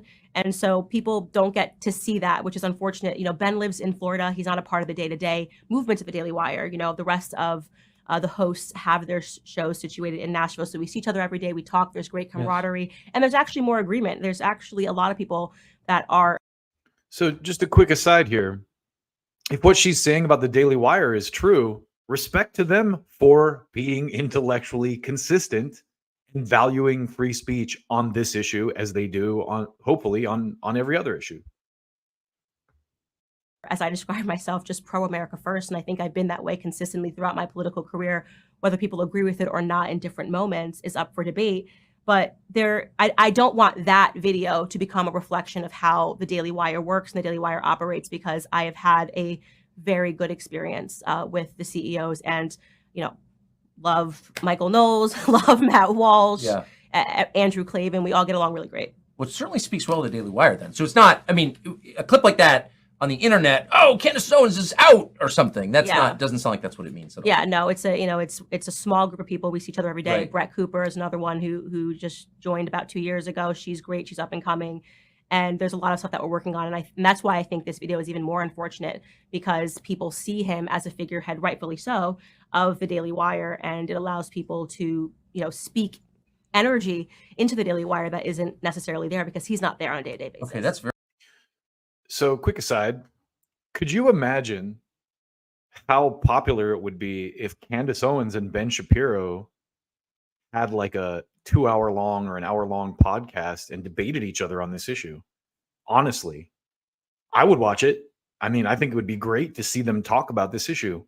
And, you know, if they're listening, they're probably not, but hey, take my idea and run with it. You know, that would be very interesting to see a Candace Owens, Ben Shapiro, Israel debate. Quote me on it. Very interesting. So if we could take 3 steps back and give us the context for this debate, how are you on different sides of it? I mean, I haven't heard you endorsing Hamas. Like you're no. Well, I have not endorsed Hamas in any way, and yet people have interpreted things that I say, or actually rather things that I don't say. It's becoming very much reminiscent to me, and why I have used my platform to say this, of Black Lives Matter. Huh. It's just like if you support Trump, you're a white supremacist. If you are critical of Israel in any way, you're an anti-Semite. Or if you don't say anything, they say your silence is violence. If you say something and it's even-handed and it's nuanced, which is to say, you know, during the times of Black Lives Matter, you might say, I don't support police brutality. Who does? I don't support racism. Who does? But also, I think that police are a crucial part of every city. We need to have policing in cities. So these calls to defund the police are immoral and wrong and are going to lead to more Black deaths. People didn't want that nuance. When following George Floyd, there was no nuance. You had to explicitly say, defund the police. You had to post a Black square. If you didn't post a Black square on Instagram, by the way, specifically on the platform of Instagram, and you maybe were busy that day, maybe you were in another country, you know, maybe you just didn't log on to Instagram, you were accused of being a racist. This is such a great analogy, comparing the Black Lives Matter movement to this, because it is very analogous in a lot of ways. And I love her for that. Brilliant, brilliant comparison. I'm seeing a lot of that behavior right now when it comes to the Israeli-Palestinian conflict, a conflict that... And not even brilliant, she's Black, so she has firsthand experience with this. I mean, it's just personal experience, really. I have seen every single person, including myself, condemn what happened on October 7th. Because who wouldn't condemn terrorism? It's obvious. Exactly. Who would not condemn innocent Israelis dying? But if you then say that it is also sad when an innocent Palestinian child dies, suddenly this is pro-Hamas, or you need to say, even when you're talking about how sad it is that a child dies, you need to button that statement by saying, but that child was a human shield. That's not going to be my response. First off, as a mother, that's not going to be my response as somebody who is about to give birth. When I see these images of children involved on both sides of the conflict, I've pointed to the people that are mocking dead Israeli children. And listen to this. Candace Owens sounds like Abby Martin and Rania Kalek. This is insane. This is why I keep saying, and a lot of people who see the game keep saying, left and right are meaningless terms. What we need to do is drill down to where we agree on these issues. And I'll go you one further and say, listen, I think that the term America First means almost the same thing as progressivism. Think about what it means. America First means stopping the wars and bringing the money home, funding, you know, giving money into communities, spending money in America instead of in foreign lands. That's progressive. What she's saying right here sounds like a progressive view on Israel. Hey, we can support Israel without condoning and funding genocide. This is insane. And people are not, no one's talking about this. Candace Owens and Abby Martin should have Candace Owens on. They should talk about this because there is a common thread on both sides of the political spectrum in a lot of these issues. Ukraine is another one. I think healthcare, even now, a lot of conservatives have come around to see, hey, they might, if you frame it in a different way, the government just pays for it. The government doesn't control it, just like they pay for our wars. You could bring conservatives around to supporting national health care. I truly believe that. Call it America First. It's all in the language that we're using. And I think that is just so true. Alan Grayson talked about this in a bit I did on a previous stream, where he talked about bringing Republicans around to progressive ideas using language that appeals to them. And I think America First, that's why it was called a racist thing, to keep progressives away from it, to say, oh, well, I'm not with that because that's racist. No, it's not. America First is not racist. Now, there might be elements that you could point to that have racist tones to them, maybe, like, I'll listen to a valid debate about that. But let's think about it in these terms, and let's wrap this clip up real quick. And said that they are horrific. I am even keel on this matter, and yet people think that you need to be extreme. So people that have become more radical and extreme are perceiving a moderate stance as not enough. And because I was about to say, people can disagree with you or agree with you or whatever, but you certainly don't seem radical on this topic. I'm definitively not radical. My stance has not changed in terms of whether or not America should be involved in this conflict. Whether we were talking about Afghanistan, my comments have been clear. They've been documented for years. Whether we are talking about Ukraine and Russia, my comments have been clear and they have been documented. I mean, you can go back to me even talking about NATO expansion before things erupted between Russia and Ukraine, yes, and having a meaningful discussion about how much expansion is too much expansion. How would we feel if we had troops on our border? These are things that should be allowed in an academic discussion. You should be able to sit on stage and should be able to debate these ideas without using ad hominem attacks. No, they should be censored, according to Elon Musk and Tim Pool. Say that you're a pro-Putin puppet or you're pro-terrorism, even in the aftermath of 9/11, something that we all remember as part of my childhood. I think I was in 7th grade at the time, and I'm born in the New York City area, so this was a very big deal. If a person the day after 9/11 wanted to debate the Patriot Act, it's not fair to call them terrorist sympathizers. No. Actually, they would have been proven right in the long run. That act, we gave up a lot of our freedoms, and I think there was only one congressman, a Republican, that was against the Patriot Act at that time. So it's important, actually, when you start making decisions in a highly emotional time, that people sit down and have these academic debates. And there are people that are saying, no, it doesn't matter because people are dead, that you need to just choose a side, and that needs to be it. It needs to become tribal.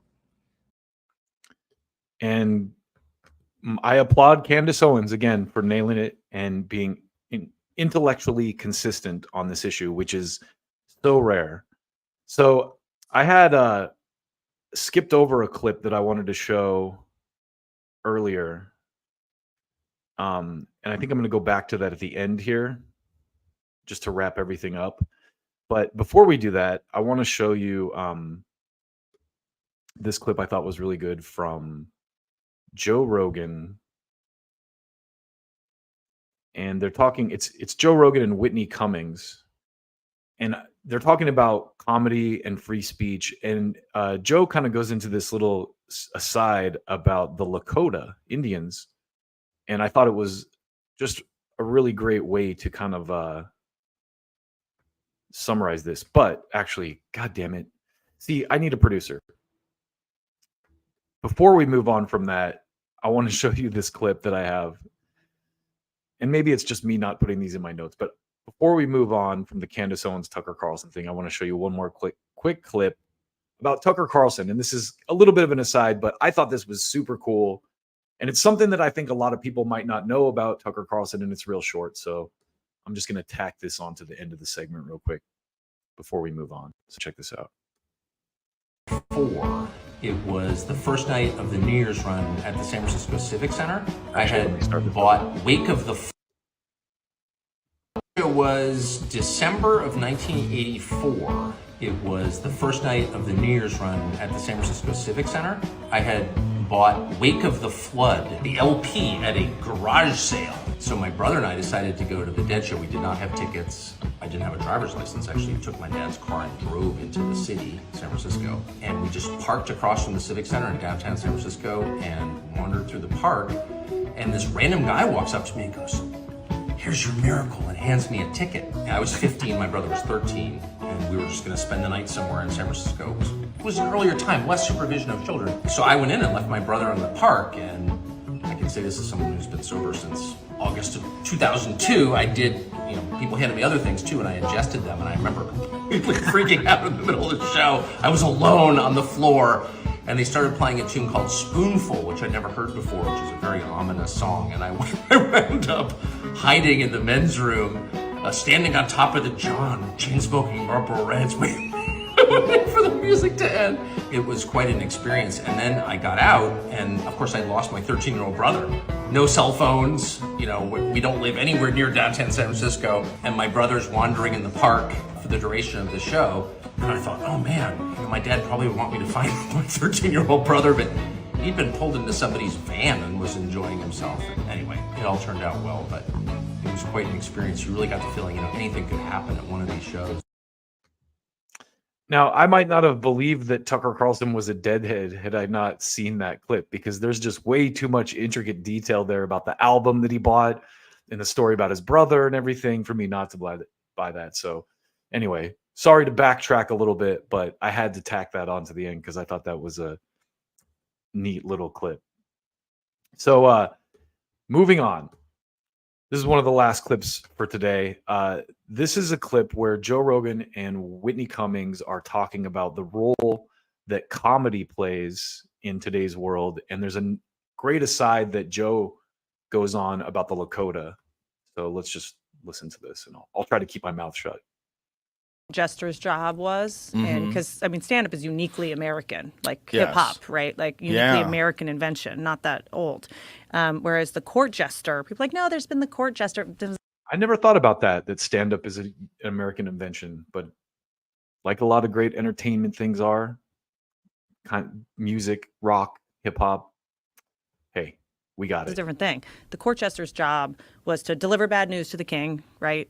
But also to make fun of the king. And if the king didn't laugh, the idea was power had corrupted his brain in some way, and he was like a problem. Which because it's like power Interesting. corrupts. It's a Well, they just wanted someone like Brian Callen around, just constantly crack jokes.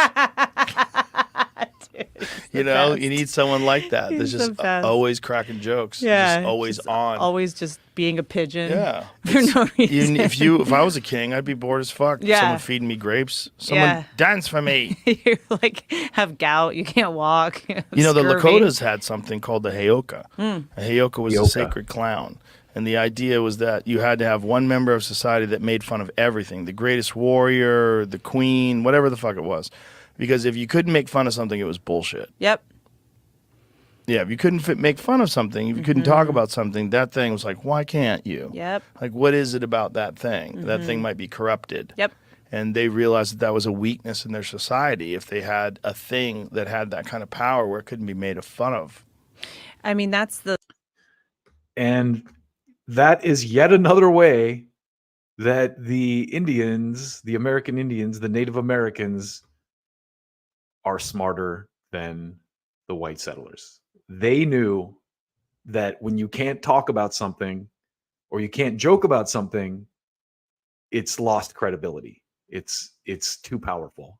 Something that can't be criticized, something that can't be talked about, something that can't be discussed with nuance is corrupt. And I think that's a very relevant statement or theme for what's been going on in the world the last couple of years, whether it's COVID, whether it's Ukraine, and now, the Middle East. These are things that are being censored largely. Nuance is avoided. Nuance is shunned or frowned upon. And when something gets to that point that it can't be criticized, that's evidence that it is corrupt. And even the Native Americans, even the natives, the indigenous people of the United States knew that before the white settlers got here. And if you know much about European history, wow, they didn't have, like she said, they had the court jester, but they didn't have that mentality that the Lakota had that Rogan described. So for this last clip, this last little bit before we log off, I was supposed to show this earlier, but it's your boy Tim Dillon, and he does such a fantastic job here summing up the nature of the Trump accusations. And he's not even a pro-Trump guy to any extent. And he makes some great asides here. But I'll just let you listen to Tim because he completely nails it on this. Listen. I thought of this the other day. It all started with Donald Trump being like an agent of Russia, you know? And now literally the thing that they're getting him on is that he inflated the price of his condo. Like that's how far it's fallen. And by the way, who's the victim of that? State Farm? Lloyd's of London, like an insurance company? It's just so funny that like it started. That's a great point because he actually paid the loan back. Where they're like, he was hand selected by Russia. He's been working with them for years and they elected him and now he's the president. And then after none of that came true, 4 years later, they're like, he said it was worth $38 million. It would barely sell for $29. It's like that. What? That's what you got?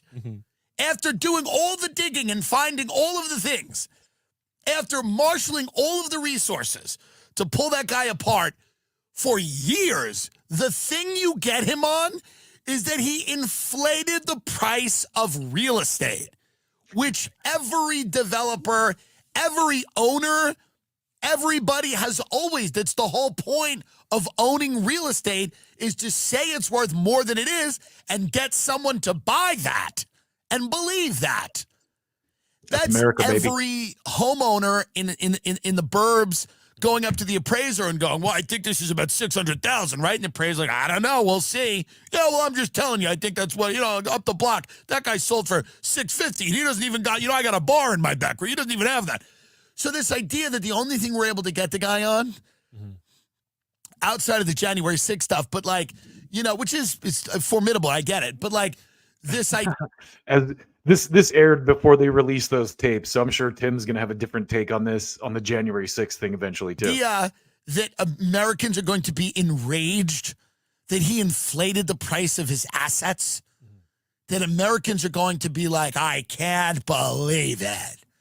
Well, that office building he said was worth $300 million in downtown, that was probably $170 million at best. People can't even comprehend these numbers. These are not even comprehensible numbers to the vast majority of people that live and draw breath on our planet. They have no idea. You cannot explain Manhattan real estate to people that don't live here. They don't understand. They don't understand why an office building's worth $300 million. The entire operating budget of like the county they live in, one building.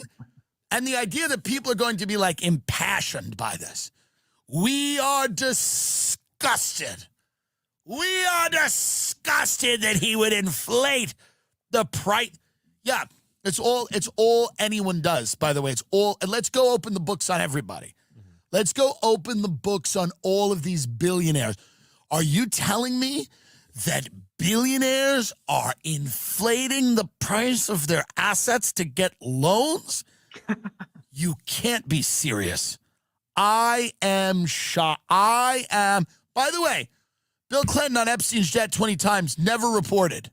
Not reported. Barely. Couple articles. No one really cares. No one cares. Multiple times. Some without his Secret Service. The biggest human trafficker that we know of, he's on a plane about, no one cares. Donald Trump, they're like, well, you know that's not worth what he said it was, right? He said it had 8 bathrooms. It has 6. It has a powder room. That's a powder room. It's not a full bathroom. That's not a full bathroom. It's a powder room. It's psychotic. That's not an eat-in kitchen. What are you, nuts? You see, he said it was eat-in. What about the guy that was on the human trafficker's plane? Well, he's been honest about his assets. That's what I care about. I care about somebody honest about their assets. If you say it's a 5th bedroom, but it's set up as an office and it doesn't have a window, it's not a bedroom. You go, what? I don't know. It's just very funny. It's such a funny thing, only because it started at the fever pitch of he was installed by the Russian government. You got to remember that's how it started. It started as he is now there's reasons to not like Donald Trump. There's reasons to not want him back as president. But it's very funny to me to start, like, it's like if the principal of your school called you in and they were like, we think your son is a school shooter. And you go, oh my God, what happened? Did you find a manifesto? What did you, oh my God, you're crying. You're on the way there with your husband. Our baby's the killer. What did we do wrong? I can't believe it. And you get there and you find out that, like, the reason that they think your kid is a school shooter is they found him, like, with his friends, like, doing some dumb TikTok dance with a gun thing. That there's a gun, like, in the TikTok dance, there's like a gun, like a rap, and it's like some rap song, and that's why they're all upset. And you go, wait, that's why you think he's gonna murder everybody? Yeah, well, we saw him dancing with a gun, like his fake little gun there. And you go, what are you, an idiot? That's what the Trump thing feels like. It feels like you start so high, you can't cash those checks, and then you get down, and then now we're at he's inflated. Can you imagine, by the way? It started at, it is the biggest Russian intelligence operation in human history. They've installed the president. It was for me, and I don't know if you feel the same, but I couldn't believe that once it got to a point where I'm like, okay, wait a minute. This guy was installed by Russia, but they just can't find the evidence to get him out of there. Even after the Mueller report came out, that's when I really started getting skeptical of the Russia thing. Like premise of films. Right. That's the premise of This is films, that Russia has installed the president of the United States. He's being blackmailed by the Kremlin because he likes to get peed on by Russian whores. And now the movie, so that's a good movie. You pitch that, man, I'm all ears. I work at a fucking Sony, whatever, big movie studio. I'm into that movie. I go, so wait a minute. So Russia installed this president. They're blackmailing him. They got a P tape. It's fucking great. Sit with me for this pitch. All right. Hey, thanks for meeting with us today. Okay. Get this, right? So the guy's really rich, okay? He owns real estate. He inflates the price of it. Well, here's what I mean by that. Market value might be like 200 million. He says it's worth like 280. Yeah? Think of that. Is that not good? Is that not a great movie? Is that not fucking compelling? Is that not compelling to you? So there it is. I don't think I've heard anyone better summarize the decline of the Trump accusations from he was installed by Russia to he lied about the value of his real estate. So anyway, I didn't think I had enough material for today's show, and I'm already over 2 hours long. And I usually go live on Wednesday nights, but as I said, life's been getting at me. So Sunday morning is always a good backup. And thank you for joining me if you did. And I'm going to be posting a lot more of my clips, which it just takes such a long time to edit as a one-man operation. Eventually, I'm going to get to the point where I can outsource some of this stuff, but right now I'm still a one-man band. So I appreciate every goddamn person who watches, who subscribes, who likes, all that stuff. Thank you for doing it. If you haven't done it yet, I encourage you to. And I'm going to take you out with it's just a little funny clip before we shut down here. But it's probably the only clip in this batch for the episode that I put together that has any risk of me getting shut off for copyright violation. And I think even that's dicey. So I'm just going to show this on the way out. Thank you again for joining me. I got mad love for y'all, and I'll see you next time. Take care of yourself.